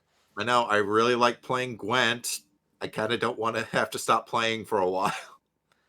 Especially since like I'm at rank 17. I want to go higher. I'm gonna go higher and higher. Yeah, I feel like I need to tweak the deck just a little bit more. Oh yeah. At least maybe take out Cal-Saren and maybe put Geralt in there, or like a few more Witcher cards. All right, one more gaming. But the problem is though, like I'm at a 0 provision deck with 25 cards, so it's like you have to honestly, that's what you want though. You want 25 cards and 0 provisions. That's the goal. Yeah, that's the goal. So maybe honestly, I think it's just a matter of fact that I've just been getting the shittiest opening hands the past couple of days. Pretty much all you would have to do if you wanted to put Geralt Quinn in your deck is like take out Car-Saren and take out one of your 5 provision cards, and then replace it with a 4 provision card, and then because then you'll have exactly 25 cards with 0 rations. Okay, well I'll keep that in mind. Provisions, whatever. Yeah, it's the same shit. It's the same. Anyway, we have one last gaming-related story. CD Projekt Red, don't fuck this up. Please don't sell my data. Please sell my data. Don't lose my data. Also, fix your game. I know, right? Here, CD Projekt Red, if you're listening to this, on the mobile version, there's a critical error that you guys need to patch out. There's that little like quest tab on the side. Yeah. But it covers both of the hero powers. So if you want to use your hero powers, you have to click it like several times in order to get it to work. I think that their mobile version needs an overhaul for sure. Yeah, just take the hero powers, just move it like a little bit or space it out a little bit more, and then it's perfect. It's fine. Anyway, that's my only gripe. We have one more. We have one more hardcore gamer related piece of news. Okay. Hey, Nick, do you remember Google Stadia? Yes. Barely. Have you ever played a Google Stadia? I've never even seen one in person. That was actually gonna be my next question. Have you seen a Google Stadia? No. Do you know somebody with a Google Stadia? No. Have you seen a YouTuber that you enjoy playing a Google Stadia? I have, but they didn't enjoy playing it. Okay, well, I'm glad that you answered all those questions, because it sounds to me like the console wasn't very popular. So when I give you this next bit of news, you probably won't be that upset, thankfully. Oh shit. A little sidebar. New Gwent season just started, baby. Let's go. Season of Love. Also, speaking of Gwent, the new Journey just started too. Oh yeah. Yeah, the new Journey with Yennefer. I know, right? Anyway, so according to an article from The Verge, based on a statement made from Google themselves, you know, Oh, The Verge. Ew. What's wrong with The Verge? You don't know my beef with The Verge? No, what's your beef with The Verge? They have what is quite possibly the worst computer build tutorial I've ever seen in my entire life. Really? Yeah, it was made by this. Okay, so this has been covered to death, and I'm not gonna go too much into it. But they were sponsored by Capital One credit cards to build a $2,000 gaming PC, and the guy that got to build it ends up doing every single thing wrong. First of all, he suffocates the power supply fan. He fucking doesn't install the RAM correctly. The cable management is just ghastly. And like, it's so much so like that PC, the way it's built, is probably going to blow up. Step eventually. 1, grab your computer box. Step 2, use a framing hammer to open that shit up like a walnut. Step 3. That would have been better. Take out the innards and then chew on it like a rabid wolf. Step 4. Yeah. Take your new parts and shove them in there haphazardly. Don't even bother connecting anything. Just shove it in the box. Step 4. Plug in your new computer. Step 5. Profit. Yeah. Well, it's just like he just like every single thing that he does wrong. Like, he installed like the little like a M.2 slot in a way that like it's kind of bending the M.2 a little bit, because there's like a little spacer in between like for the port, so it lays flush, right? Yeah. He didn't put the flush in there. He just screwed it down, so it's like kind of bending like this, so that thing's gonna snap like a Twix bar. Oh, what's another thing that he did? But anyway, hold on. Come on. I want to talk about this article, but okay, fine. You get one more. You get one more Verge thing. You get one more. You know what? No, I'm gonna hijack this thing, so I'm gonna bitch about this from. Help! I'm being attacked. Anyway, go ahead. You're being doxxed by by The Verge. Right. I'll lay off this for a minute. I'll lay off this. I'll actually send you the video. Okay. Here's what they knew they fucked up. They took down the video, but all the reactions for the video are still up. Oh, no. And they actively hunted down and like did copyright strikes for people that reacted to that because they know they fucked up. Oh no. So, that's bad. So like, that's bad. It's pretty scummy. And the fact of the matter is, like, I get it, because the guy that actually built the thing, he was under a huge time constraint, but like, this is just like simple gaming, like 101. Yeah, it's 101. It's PC building 101. Oh man, I gotta send you some of the reactions to this thing. It looks like okay. Anyway, it's okay. We're done. According to an article from the Evil Verge, they're not evil. They're just misguided. According to an article from the evil Dark Lord, The Verge, who Nick has a personal vendetta against. No, I just like shitting on Verge. Okay, so the writing is on the wall for Google Stadia because as of today, yesterday, Google released a little press junket and a little mission statement saying that, in so many words, they use what I call shitty video game corporatees. But essentially what they said was, hey, do you like Google Stadia? Do you like the first-party games coming onto Google Stadia? Well, that's just too fucking bad, because we're not going to make any first-party titles for Stadia anymore. Oh, hey, also, you know all those developers we poach from the studios from the games you actually do like? Well, it turns out we don't have a place for them, so we're going to do the best we can to place them in the appropriate part of our company. God, That no. that's corporatese for we're gonna fire a bunch of people. Fucking terrible. So yeah, Jesus it Christ. sounds like the gaming service that nobody wanted, nobody asked for, and cannot run on modern day hardware. No, No, okay, it sorry, was the not the internet hardware. speed that was. No, It was sorry. the internet speed that was the trouble. Right. So sorry. When I said hardware, I wasn't trying to say like the actual console. I was trying to say like the actual like infrastructure. Sorry, is the Yeah, word. it's just not there because The in cable order to infrastructure run just it, was not there. no, you needed like an insane. You needed like gigabyte levels of download speed. Yeah, exactly. To And even run the damn thing. Like you needed like fiber, like Dude, Google Fiber to do actually you run fucking it. And remember the it's- first time that Google Stadia like got announced? And I said this way back. I might have even said this in one of our really old like the ancient the lost episodes of the podcast. I think I said something to the tune of, it doesn't matter how advanced Stadia is, and it doesn't matter how good it is as a platform. A streaming console is not viable in 2020. Or no, like the infrastructure's not there. I said, yeah. If the whole city ended up having fiber, like fiber optics to Fiber actually cables, like, run, yeah, fiber cables to actually run through the internet, then you have something. But we're not running fiber. We're running. Well, okay, listen. So like the only way that this console was gonna sell was in places like Seattle, Chicago, Los Angeles.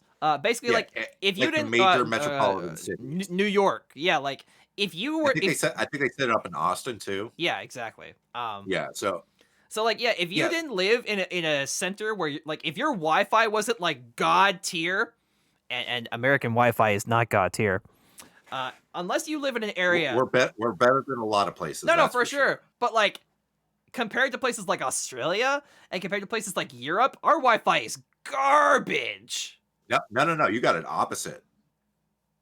The Wi-Fi in UK and Australia are fucking garbage compared to our Wi-Fi. We actually come out way ahead in there. I have heard contradictory things about. Anyway, not the point of this debate.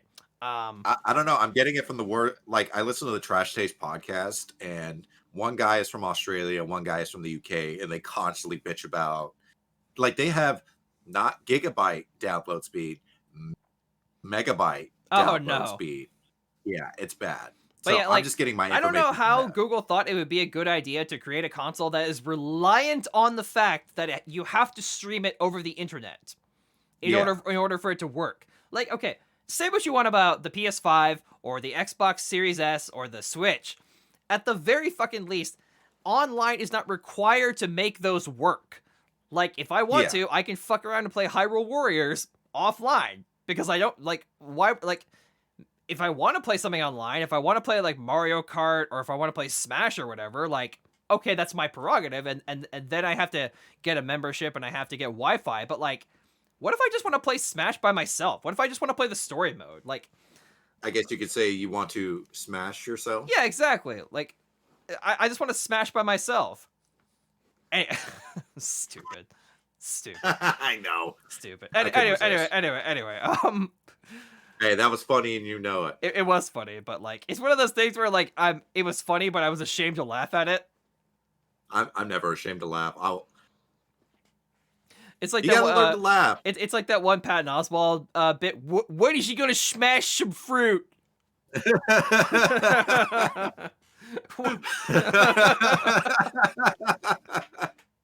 Anyway, yeah, honestly, this is hard to put food on your family. This is oh god, I love you. I love Patton Oswalt. I know, me too. I hope he comes back. This is not the first time this kind of thing has happened because we've had always online has been a thing for a while. Even in single player games like fucking Diablo 3. Why do I need to be Why do I need to be online to play the single player for Diablo 3? I understand if I'm playing with friends. Obviously I need to be online. I'm fine with that. But like this has happened to me multiple times back when I used to play Diablo 3, where like the power, sometimes we have like regular maintenance on our power lines here where I live. And so like there are periods of time where the power goes out for like hours at a time. And it's like, well, shit. It's true. Well, shit. I guess I can't play fucking Diablo 3. Although, honestly, I probably was better off not playing Diablo 3 because that game eats. But like, Yeah. I didn't know that back then. Back then, I was trying to convince myself that it was delicious. Honestly, the best time we ever had playing Diablo 3 is when we were playing it on our MacBooks, and Oh, yeah. and our settings were just screaming. My laptop would get so hot it would burn my legs. That's how Help! hot. Yeah, exactly. That's how hot it would run my system, and I'm just like, God damn it! I remember you. I remember There's your gotta be a favorite. better way to do I this. remember your favorite class was the witch doctor, and your favorite skill in the game was haunting.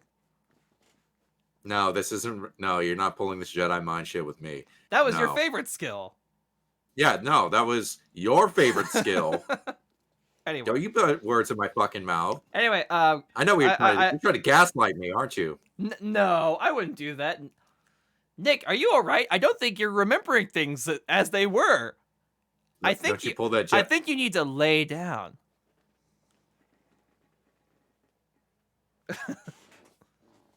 The Witch Doctor was your favorite class. I never even played the witch Jedi. doctor. Jedi mind tricks don't work. Only money. Oh, but so yeah. So breaking news: the game console that everybody said that they didn't want and they weren't gonna buy, and was a bad idea, turned out to be a game console that nobody wanted, nobody bought, and was a bad idea. Yeah. Who knew? Well, who knows? Well, it's just like that's with every generation of consoles. Like it's kind of very rare nowadays. But like, remember back in the 90s and the 80s, everybody was trying to come up with a game console or Right. like their weird spin on it. Remember Hyperscan? The CDI. Remember that shit? The CDI, the fucking Dreamcast was awesome. I low-key love. I low-key love the Zelda CDI games. Oh yeah. Look, if for no other reason, it's the hours of entertainment they gave people in the early 2010s. Like, Oh yeah. the days, the months of entertainment that people got from the Zelda CDI cutscenes. Oh man, I still see them. Of course, they're like internet meme royalty at this point. Like, Yeah, like, I saw this guy who does like realistic renders of I saw this cartoon characters, the shopkeeper. and he did one with the shopkeeper, and it was horrifying. Richer. He looks like the Bloody Baron from fucking Witcher 3. That's right. Sorry, Link. I can't give credit. Oh man. No, but yeah, you're right. It's especially in the current climate, it's extremely difficult to break into the console market. I'm not even here to argue otherwise. But if you're gonna break into the console market, you can't do it with this gimmicky shit. No, not always this like, oh, you're gonna stream your games, because like, what makes you think? I mean, I know it's Google, but like, even PlayStation and Xbox, they just ironed out the kinks. I've never ran them before. The big three are still trying to figure out like online play. Like, the big three are trying to figure this shit out. What makes you think you've mastered it? Yeah. We're Google. We can do whatever we want. It's like, yeah, you're Google, but like, do you have like, hey, you can have all the money in the world. Listen, you can still waste all the money in the world. The average customer does not have a fucking data center that they can use to process information. Yeah, you're not running like Intel Xeon servers anywhere. Like, you're not running a server in your basement. Little Billy and his mom Ursula, they live in a one-story apartment in the shit part of town, and Little Billy just wants to buy an Xbox. He's on a fucking like Dell Pacific router that came with the house. That came with their Time Warner. That came with their Time Warner subscription. They don't have data centers, you fucks. So like, Little Billy can go and tell his mom, "Hey, mom, I know that you're a single mom and we have no fucking money, but like, can I get an Xbox Series S? At least that shit will play games without the internet." Hey, Ma, I want Xbox. Honey, we have Xbox at home. Xbox at home. Google Stadia. Yeah, I know. Yes. Yeah. Yes. Oh man. I don't want the Stadia. I'm waiting for Stadia to go on sale at like the 99-cent store. God. Dude, it's gonna be a bargain. Did I you? guarantee you, in the next like 10 years, we're gonna see a Google Stadia somewhere in Goodwill. Oh, yeah. And it's like, Oh, yeah, without a doubt, oh man. dude. And I Okay, know do you remember a couple of somebody's like? just gonna hack it and make ROMs out of it or something. It's like Oh, fuck. this is the true emulation machine right here. Yeah, yeah. Even though you can just do it on a Raspberry There's Pi. gonna be like one guy on YouTube who becomes like the master of Stadia. Like he's gonna hack the box and like, oh, look at all these ROMs that I made, and like he's gonna be the master of the Stadia. Although, like, you can already do that with cheaper hardware as is. Like, do you know Right. what a Raspberry Pi is? Oh yeah. Yeah, like you can make I've actually some of the best. I've actually thought about buying one several times. Me too. They make one that's in like a game. It's really cool. It's like Gunpla, where like you can build the shell and it's very like it's a snap fit computer, so it's really easy to build. I wanted to buy one last year, but they've been out of stock because of COVID for like a year. Oh yeah. But yeah, it's like like you're basically building a game. You're basically building a Game Boy and stuff like Yeah. that with a Raspberry Pi built in, and it's awesome. Some guy did like some ASMR build of it. Here, I'll send it to you actually. But like I guess my beef is like Google. By the way, this is not the first time Google has done this type of thing where they're like, "Hey, we have a great idea. Hey, does anybody? Okay, that's a smart and fun idea, but like, does anyone in our customer base actually want this? Like, are consumers demanding this product? What do you mean? They'll love Google Glass. What do you mean? What do you mean? They'll love the Stadia. I specifically remember the first time I ever saw Google Glass in real life, and you were there. I was there. I saw it with you. Yes. Yeah, you were sitting next to me. It was myself, yeah, and our buddy John. It was was it the first or second time we went? First to time. AXL? It was the first time we went all together. We were at the JW Marriott. We were exhausted. Yeah. And we were waiting for your dad to come pick us up. Excuse me. We're waiting for your dad to pick us up. And there was this tall, lanky guy with the Google Glass over there. And I was like tapping your shoulder. Like, there it is. That's the Google Glass. Holy and shit, we were you just actually own the Google Glass. I know. We were like in awe of this. We were just like, oh. Vegeta, maybe what does the scout say about his power levels? God damn it, Nappa. We're not doing this again. Vegeta. And then, like, didn't Google have that, like, they had some, like, self-driving car that, like, Google was making a car, right? And then that got scrapped. Yeah, every computer company's making a car. Apple was trying to make a car for the longest time. But, like, okay, so, like, this is my conspiracy theory about Google, is that, like, every, like, 4 or 5 years, they, like, dump all their money into a project that they know nobody will buy. And dude, it's all about, it's less about making a product and it's about fucking money laundering. Money laundering, you say? Yeah, because it's like, listen, so like we're not allowed to hold on to all this money in all these accounts, but if we divert some of our money into projects, we can move money around the company and around Google and not get in trouble. Well, it's like, here's the thing about investing and stuff like that, and that's why the US market is so scummy, is that even if you take a loss on something that huge, you can write it off on your taxes. Yeah, exactly. Like for Google, if they made no fucking money on Stadia. Yeah, they make more money taking these losses on a dive. Yeah, else. They take money, which is scummy. They make money on when Stadia dives more so than if it actually sold a crap ton of units. Yeah, because like every console maker, like Sony, Microsoft, and stuff like that, they sell those things at a loss. Yeah, to get you to buy more. Yeah, exactly. This is what happened with the PS5 and the Xbox Series S, right? We had a debate about this on one of the old episodes where you and I kind of debated how expensive the consoles were going to be, and you had basically mentioned like, hey man, if you look at like the cost of all the parts in this box, there's no way it's going to be any less than like $600. And I said like, yeah, that's kind of the point. They're gonna take and this is traditionally what has happened through the history of console gaming, where console makers know right up front they're taking a loss on every machine. Like this is just a given fact, and they're gonna make their money back on hardware sales and on like Xbox Live subscription, PSN subscription, PSN sales, like that's where digital games and memberships, that's where they're making their money. Right. And Xbox has completely run with this, and they're doing the Mhm. whole Game Pass thing. Like they're really aiming for Well- they're running for the fences. Yeah, well, it's like not only that, they got the backwards compatibility part of the industry on lock. Because what other consoles can you say, oh yeah, we can play almost all of the original Xbox games, like 360, Yep. no problem. Original Xbox, yeah, we still have a few of them, but yeah, they're still on there. You can play it on 4K.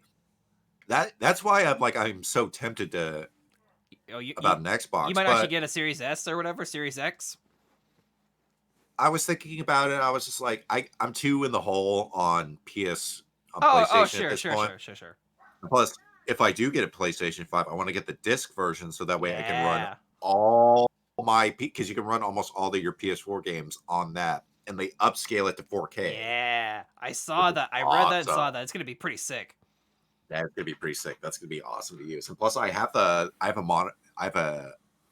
TV that could actually run all that fancy stuff pretty easily, so that'll be pretty nice. By the way, Yeah.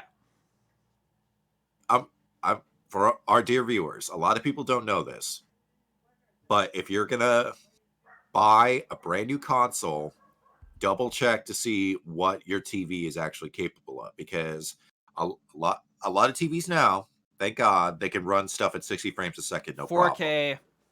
problem. 4K, 60. So look at your TV or look up the specs and see what the hertz is. Yeah. So because hertz will equal how many times the image can refresh or how fast it can refresh. So make sure you can actually run the 60 frames a second. I don't know who has 120 hertz 4K TV. Don't most consoles have downscaling though? So like they'll downscale to like to match Yeah, your it'll- TV. Yeah, but it's gonna look like crap Oh, if sure, you're sure. expecting like, oh, I bought this so I can play 4K games. Well, you have a 1080p monitor that only runs at like 30 hertz. Like Right. it's gonna look like shit. And people, I know people. Oh God, Oh no. I know what this is like because I for my very first monitor over here. Actually, let me see if I can. Ba-ba-da.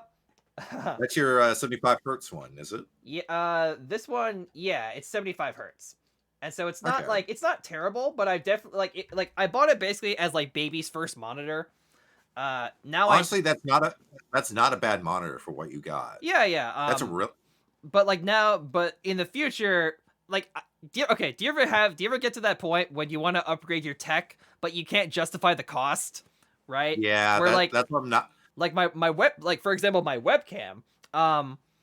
I wish I had done more research when I first bought my webcam because I bought this one just because this was right when the pandemic hit, and I just wanted to buy like any camera. Well, it's good that you got one because good luck trying to find a good Logitech one. Yeah. It's almost impossible. But like they're just coming back. My now beef after, is like, is that this camera is only 30 frames per second. Uh, And I want to get one that's 60 frames because I think that like my image is okay, I think. Like I don't look Yeah. like shit, but I don't look great either. Like I think you actually have a better camera Oh. than I do. yeah. Well, it's like plus we're not streaming it for Discord Nitro either. So there's Right, probably some right. performance. So there's probably some performance left on the table. Yeah, I love how we're just gotten to I- bitching about behind the scenes stuff of the podcast. you right too now. can hear the behind the scenes bickering of the show's creators. Yeah. But yeah, Oh, God. but no, Well- so like yeah, next time I get a monitor Snake. though, the next monitor I get is definitely gonna be 144 hertz or whatever. And my A camera, 144 hertz monitor will be perfect for you. yeah, that's kind of what I was thinking. If I had a bigger desk, I actually wouldn't mind running the triple monitor setup, but like I can't justify it. That's gonna be rough. Yeah, would it? I don't know. I've seen people do Well, it's it. just like no, people can do it, but you need to make sure the ports run pretty well. Right. And plus, like you're like, I don't want to give too much away about your setup, but like you're My running off of secrets. the Razer. I know we're just airing out all our dirty laundry today. My secrets, don't give away my specs.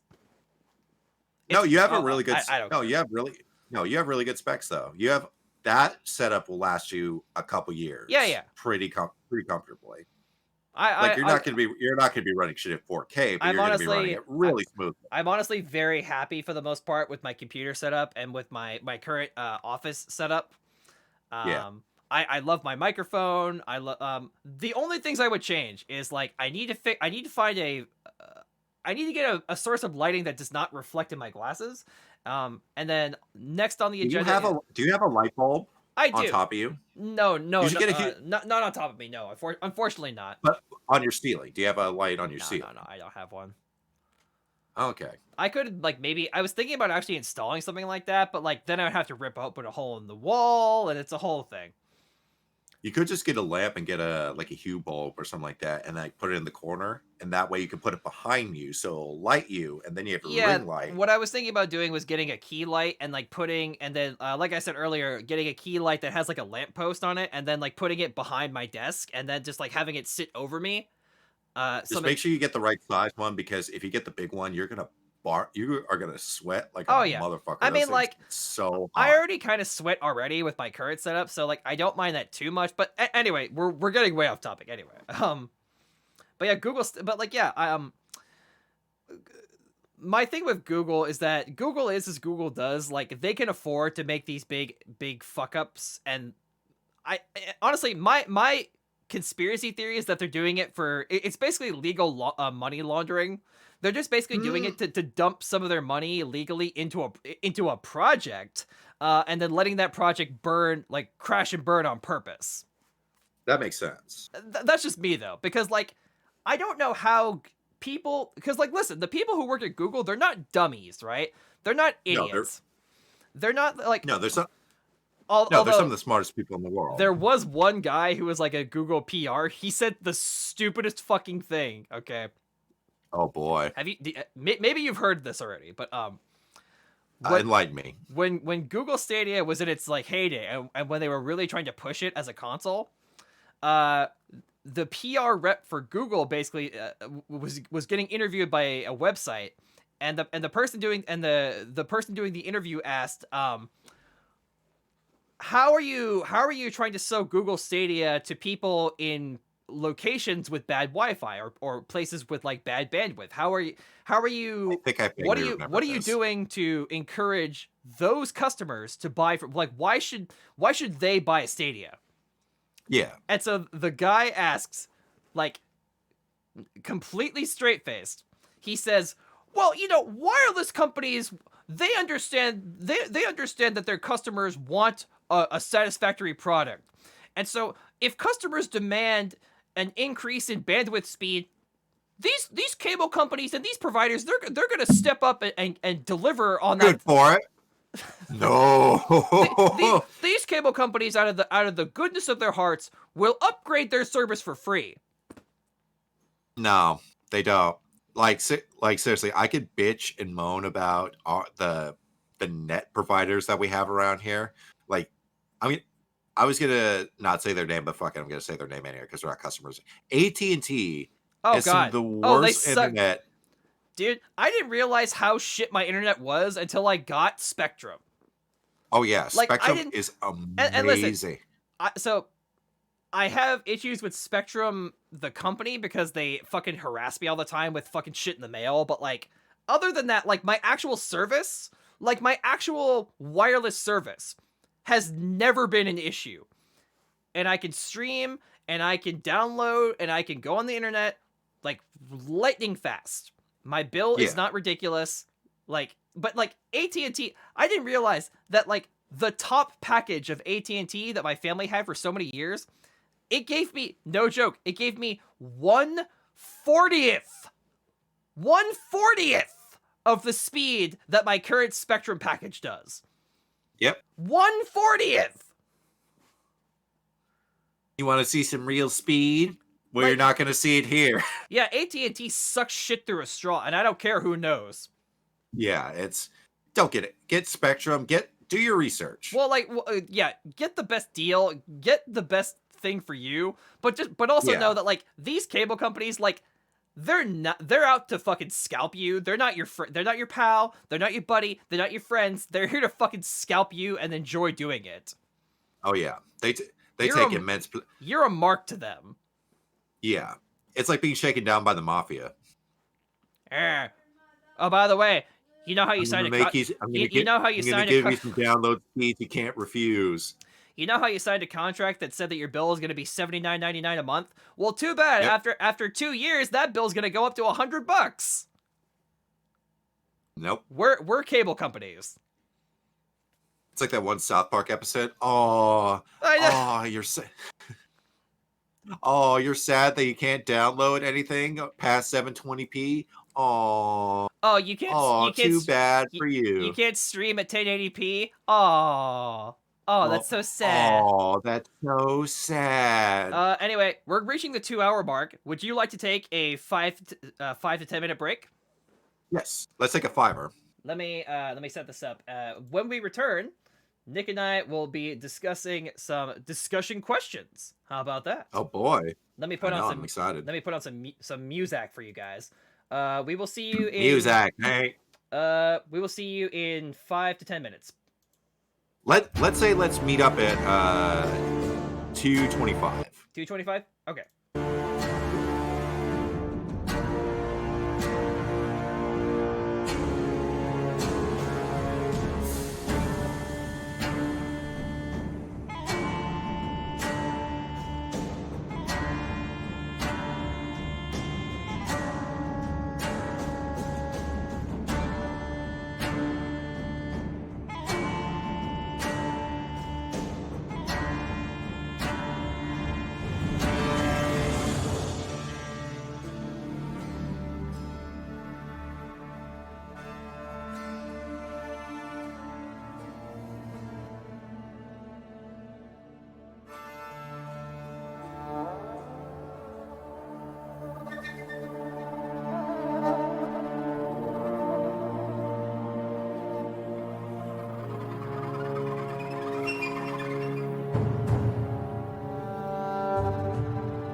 Oh, sorry, we're back. Sorry, I was muted. Right. Anyway, before we go back and live, I can't believe it, you guys, but our good pal, our good buddy Ben Shapiro has returned to the show. Just for a brief second. Aren't you excited, Nick? Yeah, it's our old buddy Benny. My buddy Benny Hanna. I love him. Benny Hanna? Benny fucking Benny. Hanna? That's a Benny Sharpie. that's a deep cut for all you Wolf of Wall Street fans out there. Oh yeah. Anyway, let's hear This what he fucking chain of hibachi restaurant. let's hear what he has to say real quick. Let's just say, for the sake of argument, that you are watching this dumbass video, the weekly chat with one Nick and one Patrick. It's a news and pop culture podcast hosted by liberal cuck and Asians who hate Western values and want to sleep with Bernie Sanders. That's a good point. Now get ready for them to destroy you Quite. with facts and logic. Goodbye, you liberal snowflakes. Please don't cancel me. Damn. I seriously can't believe that he took the time. Here, I'm gonna fix something real quick. There we go. Wow. Can you believe that Ben Shapiro, the busy, smart person man who talks on the internet for a living, had the time to come to our humble little podcast? Can you believe it? I'm so jazzed. We should get Alex Jones next. Yes. Oh, I would love it. I'll see. Here's your Alex. I'll see. I'll see if he. I gotta say here, 1 second. One of my favorite podcasts to listen to on the shitter is the Weekly Chat with Nick and Pat. These guys are Americans. Oh fuck! Thank They you. don't take any gripe from any of the lizard people whatsoever. I would know. I've seen them, or so my research says. Damn. Thank you, Mr. Jones. I appreciate you. Hey, Oh, you're welcome, dear. Hey, Oh, listen. you're welcome, Patrick. Listen. I know recently you had that Q guy on your show and you told him to fuck off. Normally I hate you and your content, but like that was actually pretty cool. Well, you see here, he's actually just a pawn of the deep state here, son. Oh, okay. Hey, I'll tell you what though. I don't trust anybody who dresses up like Eddie. Barry's creeped me out. I'm sorry. Listen. It's just what I'm saying. Listen, I'll make you a deal, Mr. Jones. We'll give you back your YouTube channel if you stop harassing school shooting victims. Deal? No. Sandy Hook was an inside job. No. So my research said. I'm sorry, Mr. Jones. You have to go. You have to leave now. Goodbye. Click. Oh man, that really hurts doing that voice. Yeah, it sounds like it. Oh Anyway. god, it's only a few voices that I can't really do. Like I have to mentally prepare myself, but like my voice is just fried every time I do it. Oh, sure. Okay. So before we get to Alex Jones and the Ballad of the Gay Frogs. the bell, oh my god, dude, that guy, dude, he's so fucking insane, dude. Have you seen the clip of him just like yelling at people at the beach? Oh yeah. God, he's such a fucking, he's so direct. Anyway, Or like when they're like walking across the street and he's just running towards people in like Austin, Texas, or what a It's like, fucking. hey you piece of shit, come here. And it's like, I don't want any of your diet like supplements. I don't want any of your diet supplements. Hey, oh, it's a great company. I don't want any of your. My brain matter is increased 3 times its size. That's why I have a constant headache. Why do you think I yell all the time? I don't want your weird boner pills. Please leave me alone. What was it, boner pills? Listen, I don't doubt it, dude. Like, he sells testosterone. Like, there's like a pill. There's a pill you can buy to be more manly. Oh god, I don't look this way. You don't look like an overstuffed sausage like me. Oh god. Anyway, moving the fuck away from this discussion. Oh god, that hurts. Oh, yeah, Hang on, yeah. I need some water. Oh sure. I need some agua. Actually, before we get to our 2 discussion questions, I wanted to just we don't have to talk about it for too long, but I wanted to talk a little bit about Attack on Titan. Wow. Yeah. I'm in the middle of rewatching the whole thing. Yes. I'm kind of a Titan fanatic myself. I've been a fan since the show first premiered. I've read the manga. Me as well. I've actually read a sizable chunk of the spin-off mangas. I've read a little bit of. I have not read any of the spin-off mangas whatsoever. I've read the what is it called? The Before the Fall. There's Before the Fall, and then there's Tanya, Tiny Evil of the City. I've read some of that. And I read a little bit of the Attack on Titan anthology. I don't own it, but I've read it online. It's really good. I thought you owned it. No. I own a couple volumes of the manga, but that's about it. Okay. I you have a poster right up there. I do actually have a couple. Yeah. You have a couple posters. Yeah, that's right. I do actually. Yeah, the one that's from volume 1, and then you have one from a very, very wholesome anime forum site right above you, right above that Shinji Oh poster. yeah, so there's that one, and then you can't see it, but there is. Oh, where is the? I have the other. I actually have another Attack on Titan poster. Let me see if I can find it real quick. Oh yeah, that one right there. So I'm blocking it, but there's actually one behind. There's one behind me too. Oh yeah, it's right by your head. Yeah. I'm kind of a Titan head. I'm kind of a Titan fanboy. Mm-hmm. Oh. Oh man, it's.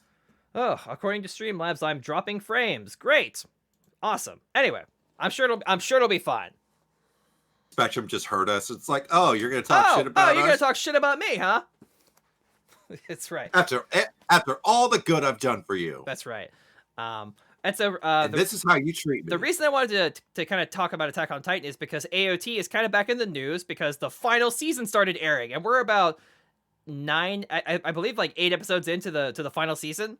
And I believe so, yeah. This is what I don't get, right? So Nick has known me for a long time. A long fucking time. And so exactly. He knows that I tend to be more nitpicky about certain things that he does a lot of the time when it comes to like animation and like animation, like especially like bad CG. And so the current conversation that's revolving around the final season of Attack on Titan, and the thing I keep hearing and reading is that like, oh, the CG on the Jaw Titan is so terrible. The CG on the Colossal Titan is so terrible. The CG is so bad. And like, listen, I'm not gonna bullshit you guys, all right? If the show had bad CG, I'd be the first person to tell you that it has bad CG. Like, I'd be that asshole that would nitpick it. And I don't think it has bad CG. I really don't. Like, I like it. I personally like it. Makes sense. I don't think it's bad. Like the only if I had to nitpick, like if I really was reaching for a nitpick, there's like 1 or 2 scenes with the Jaw Titan that like look a little questionable. But like, again, that's me nitpicking. That's me nitpicking. I mean, I'm watching the show from the very beginning. Right. From the very, very beginning. I don't want to hear anybody saying that because everybody props up season 1 like it's this untouchable relic, untouchable masterpiece. And listen, there's definitely some. And I'm watching it again, and it's one of those things where like it's good, it's great, But I don't want to hear any shit about questionable CG or flawless animation. Hey, when you have some really questionable CG and questionable animation in season 1 alone. hey, Like some of the faces look like. Hey, fanboys and fangirls. Have you watched Attack on Titan season 1 lately? Have you seen some of the in-between shots? It doesn't look good. It looks okay. Not terrible, but like, it's not the god. It's not the god Messiah. There's some questionable characters. There's some questionable art for characters in the background. Sometimes, again, I like Attack on Titan, and I say this as a fan of AOT, but like, yeah, guys, that nostalgic memory that you remember of the animation being flawless in the first couple seasons, it's not a thing. Now, that's not to say that the money shots aren't fucking fire, because they are. The money shots still stand the test of time. time. I think you might be overhyping. I think some of you guys might be overhyping how good the overall animation of the first season was. And again, I'm not gonna. Every show does this. That's right. Like you can't make it. It's like you're not studio. Not every studio is studio photable. Yeah, exactly. Or like whatever studio they use for like the Makoto Shinkai movies and stuff like that. Like this is for TV. TV does not get movie budgets. No, yeah, exactly. Like you get TV animation budgets. Now there are different tiers of TV animation budgets, and Attack on Titan has a very good budget. But it's one of those things where like you have to cut corners eventually. Honestly, though, like here's the thing. I actually really like. So like a lot of the one of the big complaints I hear from people about the final season is that like they don't like that the characters are some of the characters are rotoscoped. I actually think that the rotoscoping really works, especially in a series like Attack on Titan where people are constantly in fluid motion. Like, I honestly think it like looks pretty damn good. Like, I guess it looks good too. I guess I have low standards, but like, I don't know. I've been around. Listen, I'm an old fuck. All right, I've been around for a while in the anime world. We're not just otakus. We're old takus. Like we've been going through since. I gotta get one of those anime abandoned shirts with the old taku on it. I gotta get one of those. Me too. Do they still sell those? Oh yeah, I think so. All right. He still sells the posters, so I imagine he sells the old taku shirt. Man, I haven't watched Anime Abandoned in forever. But going back to AOT, it's still good stuff, by the way. But anyway, Attack on Titan. No, like Bennett has gone beyond. Oh yeah. What he started off as, and he's kind of morphed into like this Lindsay Ellis essay anime type, and it's amazing. It's fantastic work. The amount of he's like they've grown up essentially. The amount of research that Bennett does for every episode is like he does a staggering amount of research for every episode. Yeah, because he cares. Honestly, he's not doing it for cheap.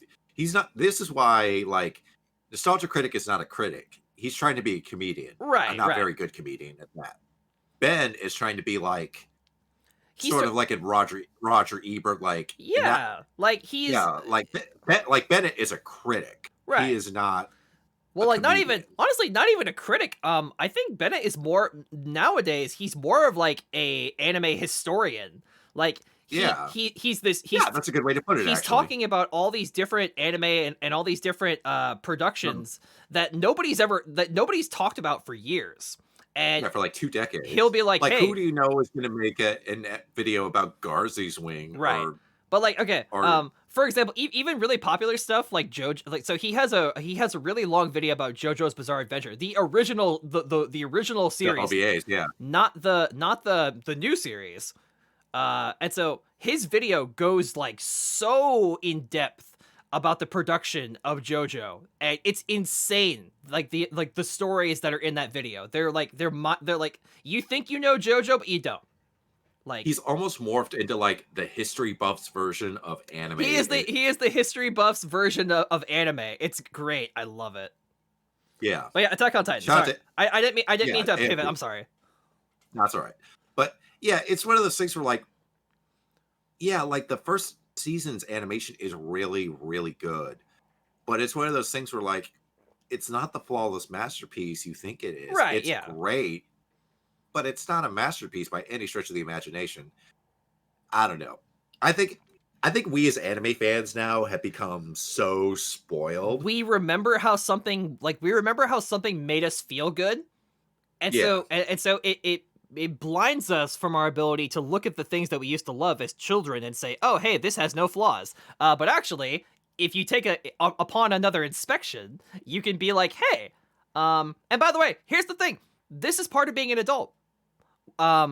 Going back to something that you like as a kid and seeing that, like, hey, this thing that I love, it definitely has flaws and it definitely has some hiccups.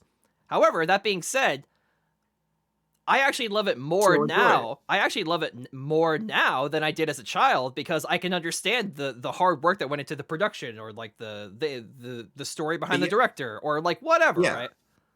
It's like when I was this is a bad example because I ended up not liking the series all that much after watching it as an adult, but I loved Gundam Wing as a kid, and now I'm watching it now as an adult, and I'm just like, oh my god, this is rough.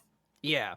That's another one too where people kind of prop up Wing as like the greatest Gundam show ever, and it's like, have you watched it recently? Oh, by the way, so speaking of Attack on It's Titan, rough. I know that I've told you this story many times, but I want to tell this story to the audience about the manga author of Attack on Titan, Hajime Isayama. Isayama, Yeah, is it Isayama? I believe it's Isayama. Okay, yeah, it's like Hajime Isayama. Yeah, okay. Yeah, that sounds right. So did you know?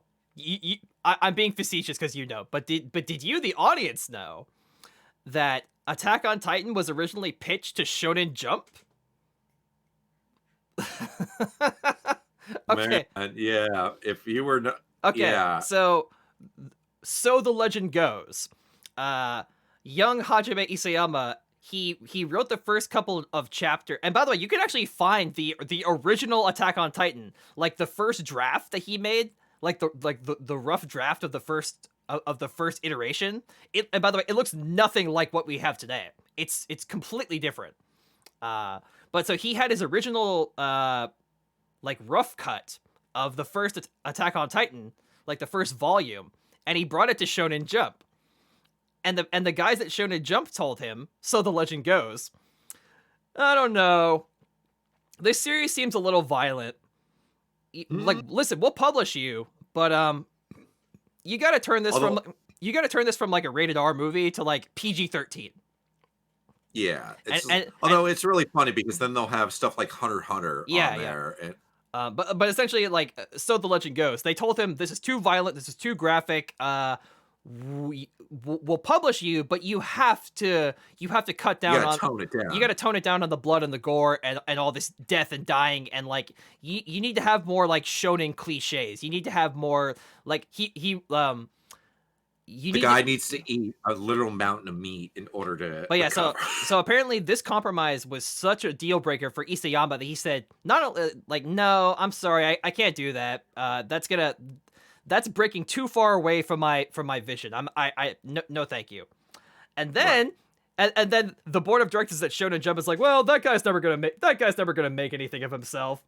And then years later, Didn't that happen to the Beatles too? Yeah, exactly. Where they were like rejected like 10 times from different labels, and then Apple or whatever the hell. What was the original label for the Beatles? Oh, dude, I don't know. I wish I could tell you. I don't know. All right, but they were rejected like at least 10 times before Right. they actually got their big break. Well, apparently, speaking of JK, everybody's favorite fantasy author.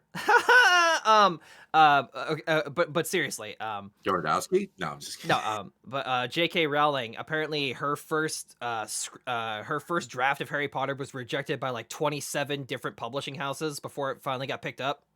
It's like, wow, this is really transphobic, Miss Rowling. No, anyway. I know, I'm just terrible. There was a missing chapter about how Ron Weasley told a trans person to fuck off. I don't. This is a children's book. You're a turf, Harry. You're a turf. Oh my god. No wonder you're under those stairs for so long. You're a freak, Harry. No. Harry, you're literally walking out of the closet, both metaphorically and figuratively. Yeah. Well, actually, it's not a closet. It's a cupboard under the stairs. Shut the fuck up. It was a cabinet. Anyway, Was it a cabinet or was it a cupboard? That doesn't fucking matter. It was okay. I've read the books enough time. I can actually tell you this because the letter that that Harry gets is addressed to Harry Potter of number 4 Privet Drive, the cupboard under the stairs. Okay. That is how much of a fucking nerd I am for Harry Potter. Yeah. Anyway, It's but yeah, shame, so really. cut to years later, and Isayama is like not only is Attack on Titan a popular manga, it's a fucking franchise. And Shonen Jump is like, fuck. Which is, honestly, the fact that they thought that Attack on Titan was too graphic and too violent is really surprising coming from the fucking company that produced Death Note. Death Note, JoJo, Hunter x Hunter. They're not afraid of showing violence. JoJo especially. I guess that like Shonen Jump is like, oh well, like Light kills people mostly with heart attacks, so like it's not violent. But like anyway, Still violent. He's still killing people by the dozen. Exactly. But yeah. Or it's like, how many people did Light kill? He killed like a lot of people with that note. A lot of people. It's like thousands, right? So apparently in the apparently it was like several 100,000. Like it was a lot of people. So in the spin-off manga, there's apparently a chapter where Light meets the Shinigami King, and Light basically he's like he basically tells Light like, dude, you've committed so many sins that like I have to punish you. And Light's like, all right, fair enough. And the Shinigami King is like, I'm going to write your name in my death note, and you're going to die for every single life that you took. So every time for every person you killed on Earth, you're gonna die, come back to life, and then die again. And Light's like, okay. Wonder how many deaths you can get through in one day. Right. I mean, you're basically immortal at that point. So it's just constant death and suffering. But no, I just I don't know, like when it comes to Attack on Titan, I know like Attack on Titan has kind of fallen out of favor, especially after the extremely delayed second season. And I know I feel like a lot of people were on the Titan train and then they kind of jumped off and they said, it's overhyped, I don't like it. Well, it's like, it's one of those things where like it was gone for so long. It was gone for what, like three years? Yeah, 4 years? at least, yeah. Yeah, like that's an eternity in show terms and stuff like that. Yeah. Yeah, and then like season 2, I'm trying to remember what happens in season 2, but there was they were dealing a lot with the politics and not so much the Titan slaying. That's more like season 3 stuff. But yeah, season 2 is honestly season 2 is pretty fucking banger. But like yeah, there's a lot of dead space in season 2 for sure. Yeah, there's gaps without killing any Titans and stuff like that. There's like, and it's like, oh, I wanted to watch Spider-Man with blades, and here I am getting Jag. Yeah, exactly. That kind of thing. Some weird politics shit. I guess, but to me, but the true believers, they stayed, and they are being rewarded. And listen, I'm not one of these people. Like, I don't think that like Attack on Titan is like untouchable, because believe me, it has a lot of issues. No show is untouchable. I'm just saying that like I think in terms of popular anime that like people enjoy, I think it's of higher quality than the like I don't know, like maybe it's just me, but like I'd rather watch way above average. I'd rather watch a morally ambiguous story about like people fighting for their lives over like the 10th fucking isekai this season. Yeah, like I don't know, like maybe that's just me. Well, there's always outliers, but then I think they're really starting to scrape the isekai barrel, so to speak, because we have that redo of a healer show that's becoming infamous. So what if I'm a spider? So what? So what? Oh, okay. Although I'm talking smack, but I saw a clip of that show on YouTube. It looks pretty funny, I'm not gonna lie. I chuckled a little bit. Hey, just a little. You know what? Just maybe a little bit. Sometimes that's enough. Just a tiny bit. I have no idea when Shield Hero is coming back. I think season 2 is. Shield Hero is coming back. Yeah. Well, actually, Shield Hero sold and did so well that they greenlit 2 seasons back to back, which almost never happens. Yeah. I'd mess with the second season of Shield Hero. Well, we're gonna get 3 of them at least. Okay. Although Jesus Christ, you want to talk about a show that is a completely mixed bag? That is Shield Hero. Yeah. Like that is one of the most polarizing series. That's one of the most polarizing modern series I can remember to date. Like there And Goblin Slayer. there are so like the thing with the thing with me and Shield Hero is that like I'm very divided about Shield Hero because on the one hand there's good stuff in Shield Hero, but there's also like really problematic shit in Shield Hero. So like it's kind of a like, does the good outweigh the bad? That's up for the individual to decide. Yeah, I personally really like Shield Hero. I thought it was like one of the strongest anime seasons. To Like come when out that Shield year. Hero is popping off and it's not like being weird and gross, it can be it can be a good time. Yeah, but it doesn't go too far into. It doesn't go above and beyond. It's not like Goblin Slayer when like you're literally seeing like that first episode of Goblin Slayer. You just feel. And the thing that kills me about that show is like the whole rest of the season is nothing like that first episode. That first episode is just like they laid all their cards on the table and then they had nothing in the rest of the deck for the rest of the season. I still enjoyed watching Goblin Slayer.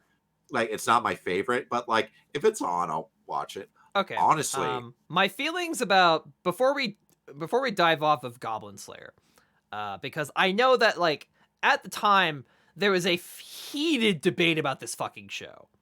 Oh yes, yes there was. Okay. Again, this is another series that I'm like,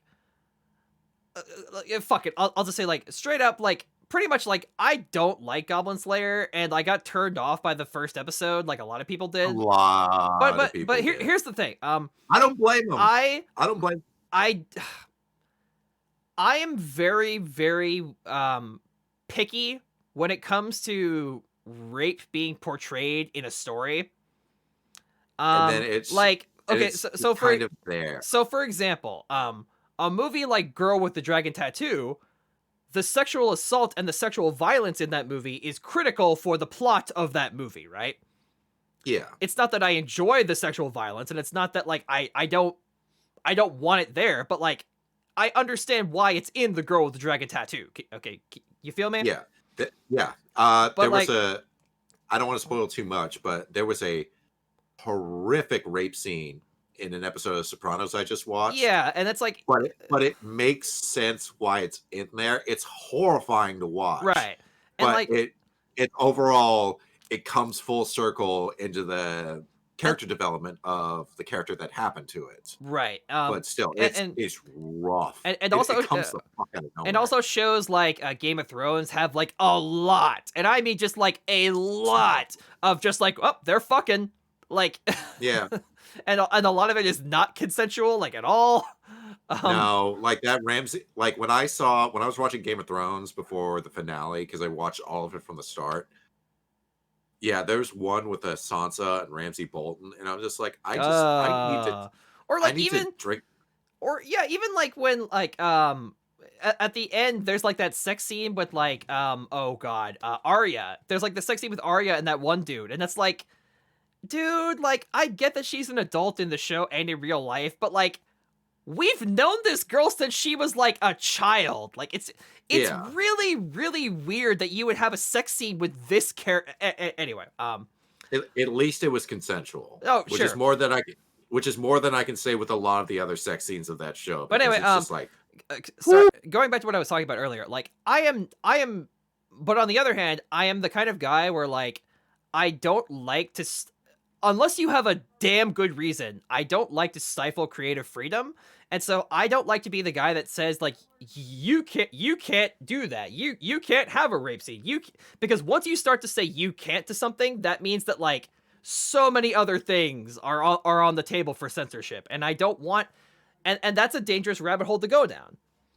But that being said, well, one thing about making characters, is that you have to have some drama, but it's one of those things where like the drama has to serve a purpose. It can't be like Charlie Brown or like Spider-Man or Peter Parker.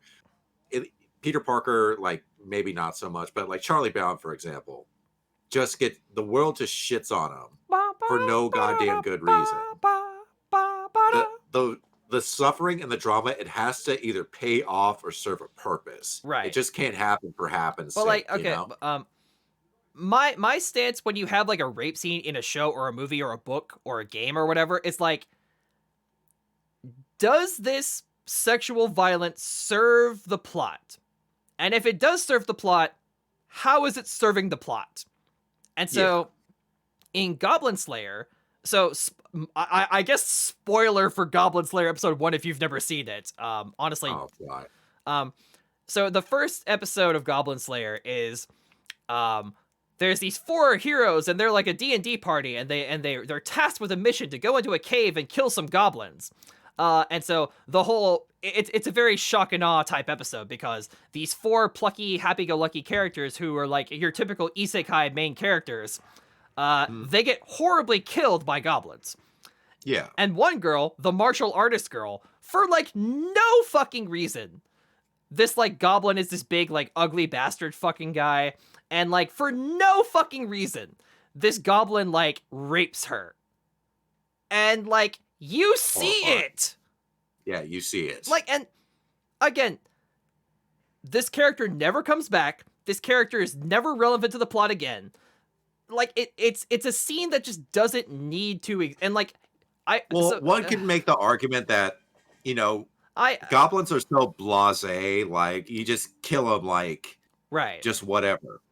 But I think they were really trying to like sell home that no, these goblins are actually fucking horrifying and dangerous too. I get that. I get that was the intent, but like, let's kind of read between the lines a little bit here.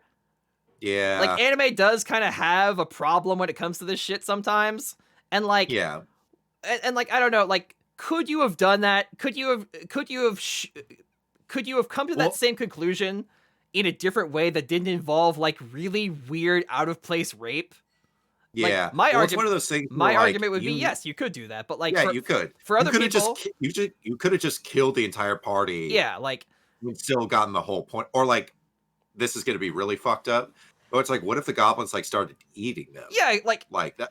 Or like, yeah, it's still fucked up, and it's still violent. Still fucked up, but it's still but I don't know. What like, if they're like, what if they like start eating humans and stuff like that? For some people, that scene was not a deal breaker, and like, listen, that's just my for me personally, it is a deal breaker, but like, life is too fucking short. Like, if you come home at the end of a 10-hour shift and you're like, you know, fuck you, fat fuck on the internet. I want to go home and watch some goddamn Goblin Slayer. Don't fucking guilt me.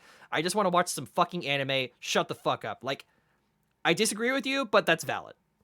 Yeah. But you're not supposed to like... Yeah, it's one of those things where, like, you're not supposed to like everything that comes your way. No, for sure. You can dislike something, but you don't have to be a dick and say, like, you're a terrible person for liking this thing. Right, like... I wouldn't say I wouldn't say you're a terrible person, but what I would say is like, think about like why you find that acceptable, and like maybe question whether or not that like you like that part of yourself. I mean, I don't know. Maybe I'm being too judgmental. If I am, I'm sorry, but like, I don't. It's don't you kink shame me? I guess, but kink shaming is my kink. And yeah, listen, I'm so not a prude. Like. Look at the fucking posters behind me, okay? I'm not a fucking prude. But like, what are you talking about? It's just a wholesome anime forum website. That's right it is. I am so not a prude, and I totally get that like for some people like that's kind of like a sexual fantasy. I don't quite get it. And I don't think it's healthy to perpetuate that kind of thing, but like you do you. But at the same time, I don't think that like what you do behind closed doors, that is your business. As long as I mean, as long as it's consensual, like as long as it's consensual. Yeah. Like I was gonna say, like, yeah, caveat. As long as it's consensual. The biggest caveat that we could put out. Big giant caveat. Make sure it's consensual. Big asterisks on there. Yeah. Big fucking caveat. Whatever you do behind closed doors that is consensual with you and other adults is totally on you. Yeah. Oh god. But yeah. Take it from us, your internet uncles. That's right. Yeah. Or your internet That's right. You listen to him and me. What would be our monikers? Internet dads, uncles, or brothers? Listen, I've always seen myself as an uncle. Yeah. Listen. What? If I You're grow my up, cat uncle. listen. If I grow up to be Uncle Iroh, my life will have been worth it. Yeah. Prince Well, Zuko. no, he was a dad too. Prince Zuko, you must find yourself inside yourself. That way, Uncle, you'll be able to. Uncle, are you drinking the meditated tea again? That's right. Yes. Anyway, this was supposed to be a conversation about Attack on Titan, but like, yeah, I don't know. I'm excited. Like, we'll probably talk way more about Attack on Titan once we get deeper into the final season, and once Nick catches know. up, we'll probably have like, you know what we should do. It might be fun. We What? should find an anime that we're both watching week to week, and we should do like a little like commentary about it. Like, oh, like what did you think about Well, this? we should. Yeah, we should Well, watch it's it. like, I want to do it with Ruby. I want to do it with. I think Dr. Stone would be a lot of fun to do it with. Haikyuu would be pretty good. Oh, Haikyuu would be pretty awesome. But yeah, else? I would love to watch a series like the because I don't think we're Like we started. Oh yeah, Beastars! Yay, Beastars! Yeah, Beastars. That's coming, but that's coming back soon, by the way. Yay, Beastars! Yeah, is it coming out this month or is it next month? I believe it's next month. Okay. But yay, But yeah, there's a- Beastars! I know. I'm so excited. I can't wait to see my stupid kids. I love those kids. Damn fool kids. Anyway, Who's your favorite Beastars character? oh god, I do like the rabbit. Her name escapes me. Haru? Yeah, Haru is pretty Haru. great.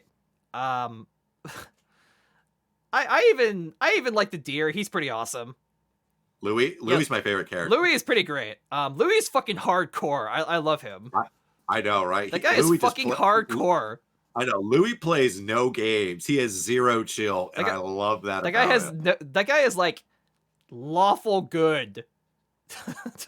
Like lawful Louis the like, deer. He's like lawful good to the most extreme. Like he has He's like well, he's lawful evil. I guess, but like Yeah, if you really- fair. All right, fair enough.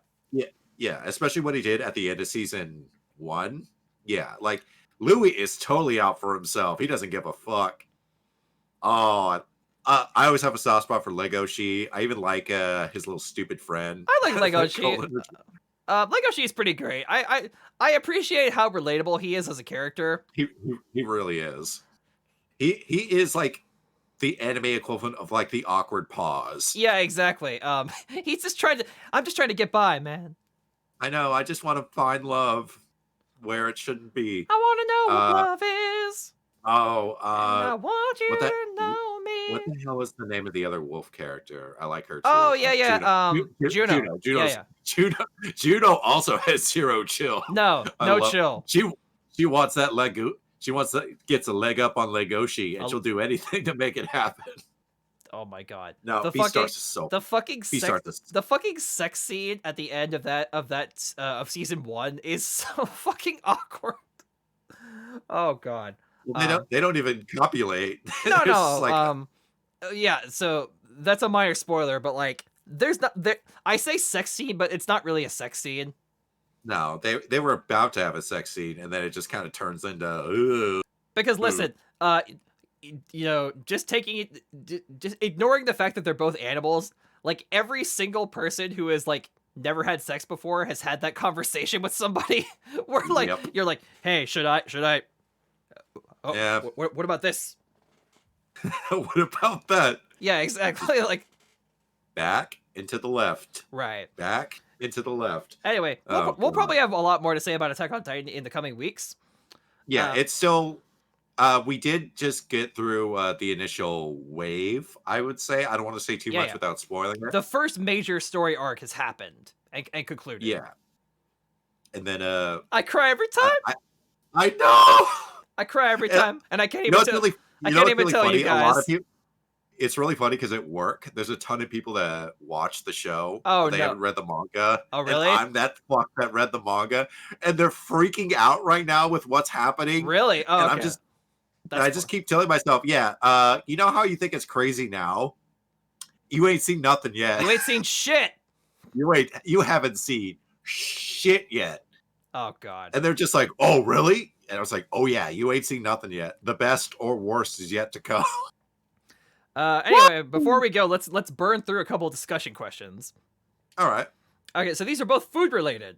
Yummy. Yay! I'm fucking starving right now. Okay. I think talking about those chicken bakes, I kind of want to crack one of those open Right? in the freezer. Uh, No, god damn it. So I admit that I stole this question directly from the Technical Alpha podcast. So Okay. Jeff and Adam, if you're watching, thanks guys. Hey, Anyway, I appreciate it. discussion question: food. In terms of food, what is the most recent thing you have tried for the first time, and did you like it? Ooh, that's a tough one. I actually tried something for the first time last night. What'd you taste? So yesterday, you and I got sushi, Mhm. and I got the sushi box. And so what the sushi box is that you get a California roll, and then you get 6 pieces of sushi, and essentially it's like the chef's choice. So it's like you get a California roll, and then 6 other pieces that are just completely up to the whim of the chef. Yeah. And so he gave me a couple pieces of sashimi and a couple pieces of octopus. Yeah. I had never tried octopus before. It's delicious. If it's made right.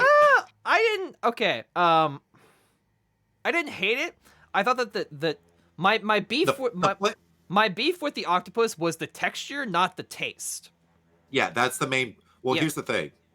95% of all octopus preparation is tenderizing it. Yeah. Because you basically just like put it in a bowl or a bucket, and you're basically just like manhandling it for like 45 minutes straight, because you need to break down the protein fibers in that thing. Because if you were just to do it raw, it wouldn't be edible. It would be like eating rubber. Yeah. But if you do it correctly, and for like, because you're basically just moving this shit around and tenderizing it for like 45 minutes, and it is delicious, especially if you marinate it. Oh, if you octopus ceviche, it sounds that weird. sounds good. No, I'd It's fuck with that. amazing. Here's what you do: you got to get the small, like little cuttlefish octopus, because those Yeah. are way easier to tenderize, and they taste amazing. Also, they look cool. When I was eating my octopus last night, I was like, "Yeah, take that, motherfucker! Try to put yourself into a jar and escape now, you little shit!" Take that, Cthulhu. Man, listen.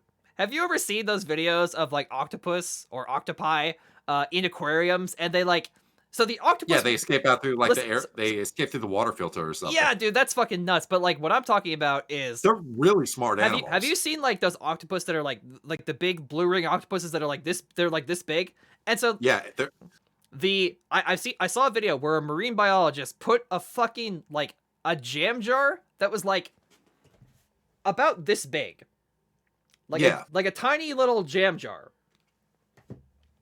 and this octopus that's like this big fit into a jar this fucking big. Oh yeah. How? Like, it shouldn't even be fucking possible. You ever see the? Oh, dude, this always freaks me out when I see it, but I can't stop watching it. They'll take an octopus like out of the ocean, and they'll throw it on the deck of the boat, and it'll change color immediately. Yeah. It. Though that creeps me out so goddamn much, but I love watching it every single time. It freaks me the fuck out. It's like, oh, ugh. Act natural. It's like, quick, Andy's coming. Yeah, exactly. Oh fuck. Yeah. Oh man, imagine stepping on one of those on the ocean floor. That scared the shit out of me. Oh god, it's like getting stung by a box jellyfish. My stepdad got stung by a jellyfish one time off the coast. Was he wearing pantyhose? No. I watched a video. I watched back in the day. They had an episode of the most extreme poisonous animals. By the way, if you watched the most extreme on Animal Planet growing up in the early 2000s, you're a real one. You're a real fan. Like all the other fans are like pretty good. They're like A tier fans. But if you grew up watching the most extreme, you're an S tier fan of the podcast. I love that shit. Is Animal Planet still even around? It has I don't. to be, right? I don't know actually. But anyway, so during this episode of the most extreme, they had box jellyfish as the number one most venomous animal, and so apparently box jellyfish killing people off the coast of Australia is such a huge problem that the lifeguards are actually standard issue. They wear pantyhose because pantyhose they're a thin enough garment where like it doesn't impact your swimming, but exactly. Also it's not going to get all baggy by the time you Right, and so That's like actually a really good idea. all these guys I wear guess you could wear like a surfer bodysuit too. yeah. So all these guys they wear pantyhose because it allows them to swim in the water and not get stung by box jellyfish. Yeah. Well, except for your face and hands. Maybe if they wear gloves or something. Yeah, yeah. I saw this one video of this girl on TikTok the other day that scared the ever-loving shit out of me. So they were off the coast of Australia, right? I think they were near the reefs. And she picks up a blue ringed octopus. No! And it's like, oh, look how beautiful No, this thing don't is. touch I'm like, it! put it away! Don't touch it! Fucking And hell, these people. And every single comment is hers like, oh, she's so dead. Oh, she's She is so fucking dead. Oh my god. For those not in the know, because you never watched Animal Planet like us cool kids. Yeah, man. Blue ringed octopuses is in the top 3 most venomous animals ever. It'll fuck you up. Yeah, it's like top 3 at least, if not number 1. Yeah, it's like it looks so innocent and cool, but it's just fucking it'll kill you in like 2 seconds. I think it has enough venom to kill like an elephant or something. Oh yeah, so before I forget, what was your food for the question? Oh, what was my food for the question? The chicken bake? Honestly, You tried the chicken bake for the first time in like 20 years? yeah, okay, I'll accept that. The chicken. Okay. Okay. Yeah. Here's the Yeah, second. like I love trying new items. The problem is though with COVID, Right. I just been kind of stuck in a rut trying to make shit. Right. And so a lot of the time you fall back on your favorites. Yeah, yeah. Yeah. Oh, I made a rack of ribs the other Oh, okay. a couple weeks ago. Yeah. That was one of my favorite projects that I've done in a very long time. Yeah, it took 12 hours to make. Yikes. Still delicious though. It came out excellent. I remember the last time juicy. you made brisket. It was tight. Yeah, next time I'm gonna make it, it's gonna come out way better. Because Okay. now I have a new system to where like I kind of smoke it on the outside, get the nice crust, and then I'll pop it at the oven at a low setting to get it super tender. Because that's the thing with that grill that I really don't like. It's too small. Yeah, yeah. And it doesn't want to go below 300. Oh. It always wants to and like 300 is way too hot for barbecue like that. It still came out amazing. Mhm. But still, it's one of those things like it'll be better. It could be better next time. But we'll see. Okay. And so this question is related to the Super Bowl. We just recently had the Super Bowl, aka the one-sided massacre. I know. That was so fucked up. I don't even watch football, dude, but like I I heard the word flag about 80 times during that game, and I was like, yep, I know should... dude, the Buccaneers did not let up whatsoever. They kept that line. I was like, yep, those guys are definitely playing football. And playing foosball. Just send Bobby Boucher in there. That's what He'll take care of Brady. Come on. Oh god. The Kansas City Chiefs, they need Bobby. They do need Bobby. They need something. They need somebody to take down Brady. They need fucking Bobby Hill. That's who they need. They'll just kick him in the couple. That's my football. I don't know you. Dad, I want to play in the Super Bowl, Dad. That is one of the best. That is the greatest thing you have ever said to me, Bobby. Hank, wake up! Hank, wake up! You were knocked out. I was having the most beautiful dream. That was the dream he was having when he was knocked out after getting kicked in the testicles. Oh! Still one of the best episodes of that show. Probably the most iconic King of the Hill episode. It's up there. Yeah, it's in the top 5. It's the most quoted, I think. Any Dale. There's a lot of Dale episodes that are quoted, like the Pocket Sand. Yeah, like that's my purse. I don't know you is probably the most quoted King of the Hill thing of all time, though. No, I think it's. Oh, come on! What else is? That boy ain't right. Oh, okay, all right, but like that's that's like Hank. That's his like catchphrase. But like I propane and propane accessories. I concede your point though. Yeah. But anyway, so what was the superb owl? So here's the question. Since we just had the Super Bowl, what is your go-to event or party snack? Wings, queso, meatballs. Oh hell yeah! The trifecta. So for me, I love nachos and pizza. I guess. Yeah, pizza, and I fucks with homemade nachos. Homemade nachos are great. Like if you have some spare chicken and chips and some, and by the way, not with nacho cheese. Get that fucking nacho cheese away from my fucking nachos. I want You want to real know what Gordon Ramsay calls that cheese? fucking plasma. Plastic cheese. It's disgusting, dude. Fucking nacho cheese It's is the most so good. disgusting shit ever. I kind of like it. Ugh, it's plasma. It's delicious. You know what's really good? It's like If space you mix mucus. that yeah, pretty much. It looks. You know how I like it the way that they make it at movie theaters, where they open up a can and they mix it with like all of the jalapeno juice that's in the can, and it comes out super spicy. Oh, it's so good! You're nuts. That sounds fucking vile. It's delicious. That sounds terrible. Oh, it's amazing. But no, I don't give a I like pizza, nachos. My favorite snack in terms of chips, white cheddar Cheez-Its every day. what. Like my favorite like snack food is white cheddar Cheez-Its, without a doubt. It is the perfect combination. It's got the perfect texture. It's got the perfect subtle flavor. It's just a good fucking time. I really like kettle chips. Oh yeah. Like any kettle chip flavor, I'll fuck with all day, every day. When it comes to like, there's actually I recently fell in love with this. It's called. You ever heard of Taco Shack tortilla chips? No, what's that? They are the best tortilla chips I've ever had in my entire life, and they sell them everywhere. Like Huh, they sell them okay. at Costco and like the big box. I gotta get a bag for us one time and make some. What's queso. what's It is the without a hype? What's the hype? Yeah, yeah. It has the best flavor of any tortilla chip that I've ever had on the market, hands down. Okay. And I'm putting it up there with the sweet chili Doritos. Whoa. Okay, Nice. okay. For everyone who doesn't know, Nick has loved. That is a fucking high. That's that is a high bar. That is a high bar for Nick, because ever since I have known Nick, his favorite thing on the planet has been the sweet chili Doritos. And by the way, I can't even blame you. my favorite.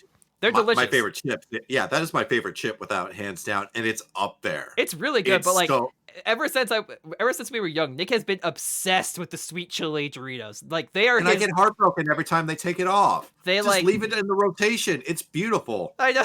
It's like the McRib. You can only have it for a limited time. Oh, McRib's so disgusting.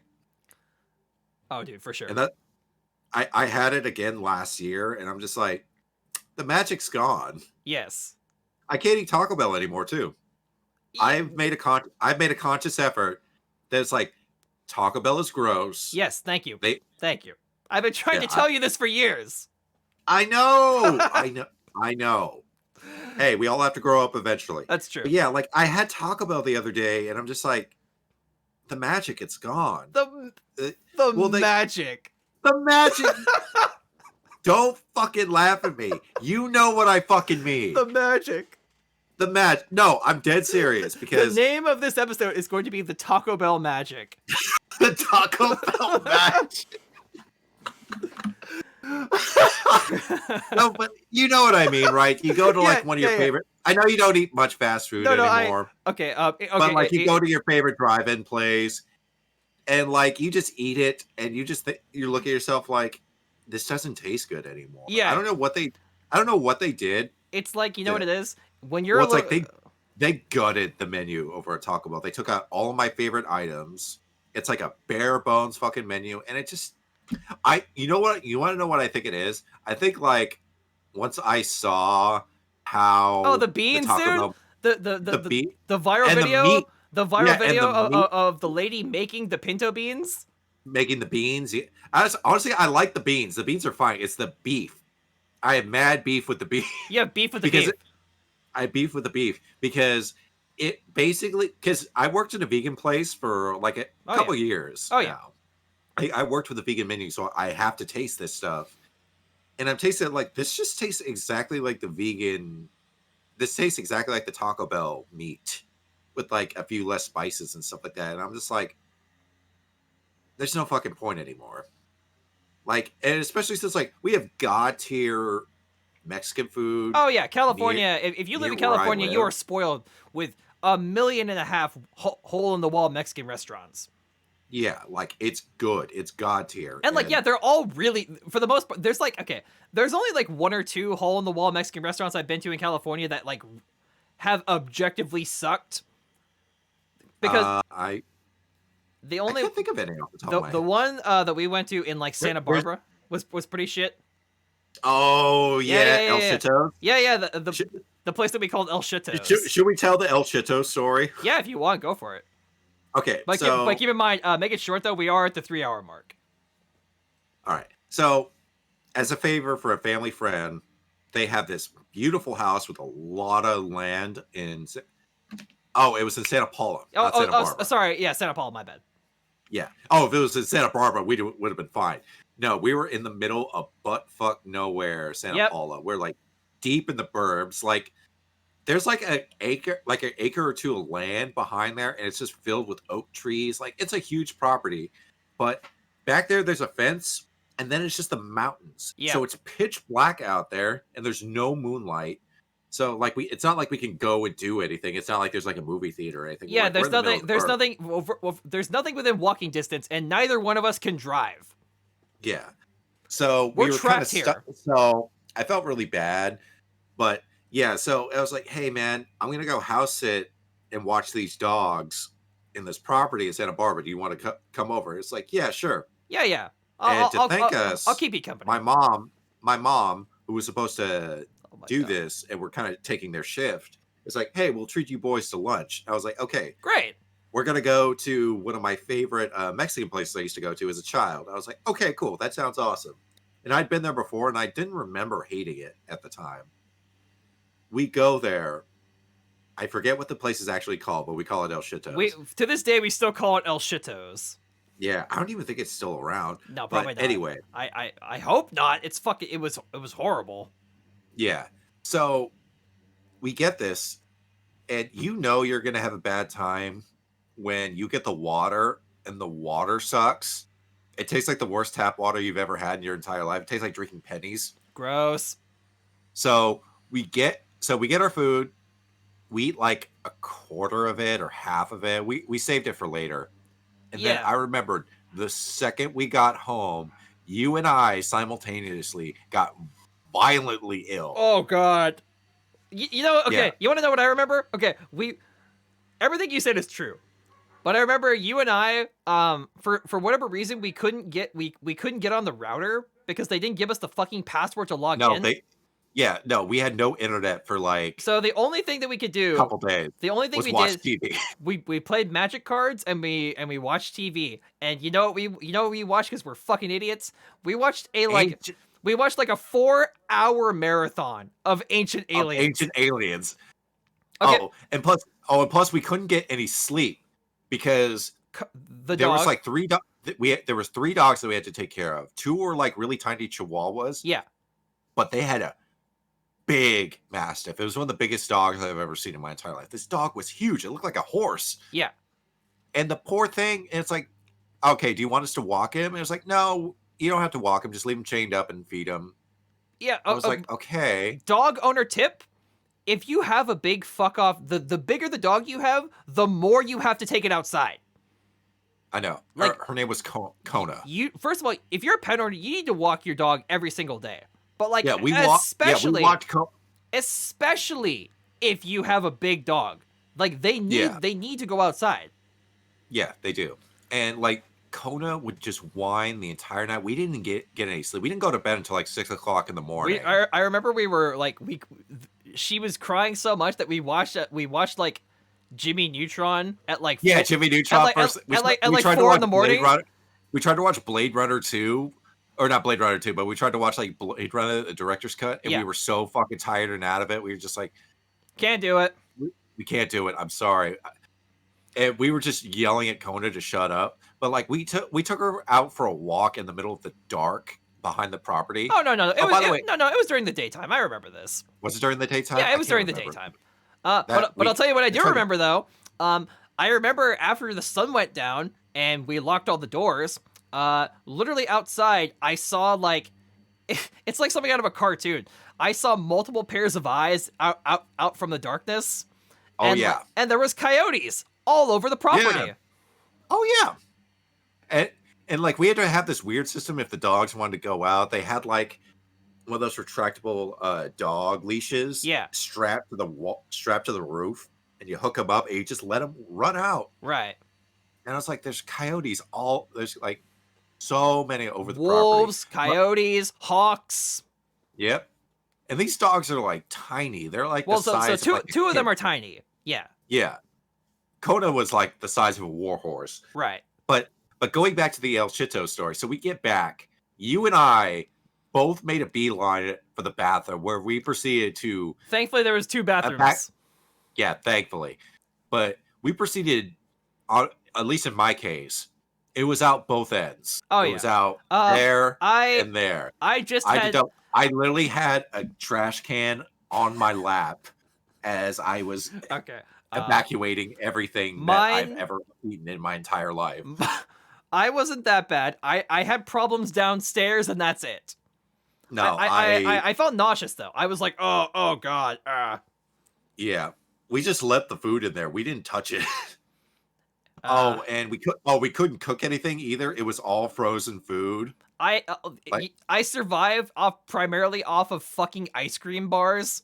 Yeah, they had like a million Oreo ice cream bars, and that's it. And so my stomach is filled with chicken and Dino chicken nuggets. I remember ate some of them. The nuggets. I remember the nuggets. We survived on Dino nuggets and ice cream bars for like 3 days straight with like barely any water. Yeah, there's barely any water. They had a shit ton of soda too. Yeah. So we're dehydrated. We're fucking dying of El Shitos, and Ancient Aliens is playing on the TV. And so here's the thing. I remember watching Ancient Aliens and like being kind of into it. I was like, wow, this is dumb, but in a fun kind of way. And Nick was just like, why are we watching this?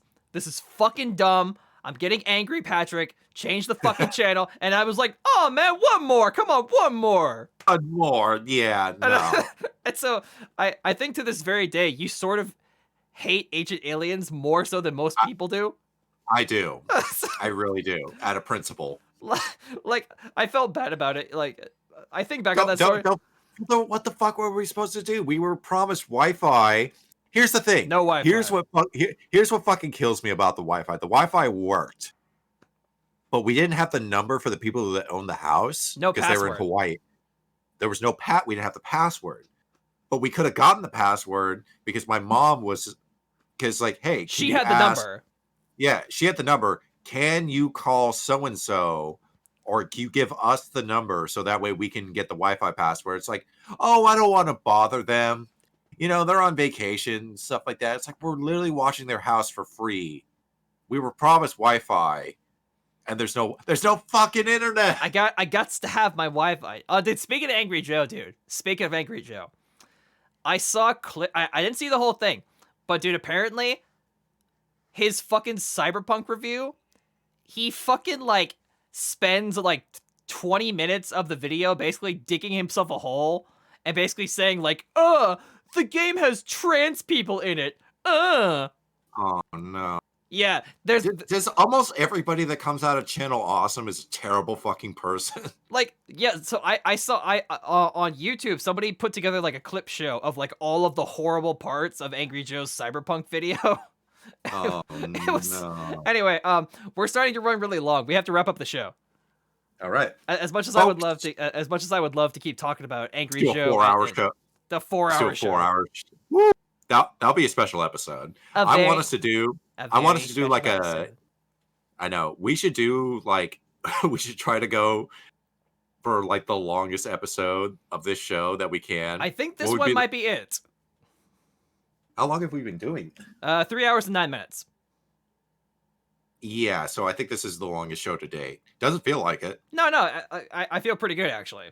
I feel pretty good actually too, but I need some water and some actual food. I've been kind of like nibbling at this donut, and I'm just like I want some meat. Is that donut the only thing you've had since getting up this morning? Yes, and a cup of coffee. Oh my god. Never change, Nick, never change. I need to change. No, I'm just kidding. seriously though, guys, thank you so much for watching. Like always. So by the way, I know that it probably gets really tiring that, like, you know, you watch your favorite YouTubers and they always say, like, the calls to action. They say, like, oh, hit the bell, leave a comment, you know, hit the like button. And It, I know like, that, and so I say this as somebody who watches a lot of content. I know that it's irritating, but I appreciate the fact that you guys are willing to. In fact, the last couple episodes, a lot of you guys have left a thumbs up. A lot of you guys have left a comment. A lot of you guys have like shared the video with your friends, like on Twitter and stuff. I was looking at the analytics. Some people posted it on Discord. Some people posted it on Twitter. And so that stuff means it more. warms my heart so much. It means so much to us, especially since we're so small and we're trying to get this off the ground. And so when I see that kind of stuff, I just want to say that, thank you. Nick and I both really appreciate it. We really do. We appreciate you guys. We appreciate all the support. We appreciate the comments. We appreciate just thank you for taking the time to watch our show when you could be watching something else. And so the only reason that you guys can get on the ground floor, that will be the weekly chat empire. That's right. And so the only reason that I have to say the call to action all the time, and I have to repeatedly mention, you know, hitting the like button, hitting the subscribe button, leaving a comment. The only reason I have to say that stuff constantly is because that's the only way. That's the only way to gain traction on this website. That's the only way to get any kind of following. It's the only way to get noticed by the algorithm. And I appreciate anybody who kind of, you know, I appreciate you guys for like bearing through it and just kind of like, you know, being understanding about that kind of thing, because Nick and I certainly don't want to be constantly going like, oh yeah, leave a like, leave a comment, da da da. But like, it's weird YouTuberese, but it works. We kind of, unfortunately for the time being, we sort of have to. And so we have to. We're probably still gonna have to do it after, even if we make it big. Oh yeah, we'll of course. Probably still have to do it because that's how YouTube. We just want to, but once again, we just want to say thank you for the support you've shown so far, even if it's you know, even just a little thing like you guys like are the real MVPs. Even just leaving a like is awesome. Leaving just like even if you leave a comment, we love making this show. We really do, but we also love but it just warms us so much that you guys enjoy it, and like I will be forever grateful to you guys. Like, you guys are the real MVPs. You guys are the reason we make this show. But that being said, make sure to subscribe. Make sure to I already said that. Make sure to. I'm tired. It's all good. Make sure to hit that bell. Make sure to comment within the first hour of the show. It really helps us out. Make sure to check out our socials too at Camo234 and Dark Knight Cecil on Twitter. Make sure to also in the link below, check out the Obsidian Fortress, our Discord server. You guys want to talk to us one-on-one or personally, or if you guys have some comments and concerns about us, talk with us on Discord. You might notice that we have discussion questions every week. Do you want to leave a discussion question that we possibly talk about during the show? Or you can do that on Discord. Or maybe even if we get a little bit more company, maybe even be on the show. Oh, having a guest star. Oh, having a guest star on there, perhaps. You know, something to think about. But anyway, come check out our socials. You can check me out at TikTok at NicholasCaldwell31. Links will be in the description below. And folks, I think that's it. We had a good time tonight. We did, actually. Yeah, we discussed the horrors that is the empty lot that is Fry's Electronics. Pat went on a crusade for some cardboard.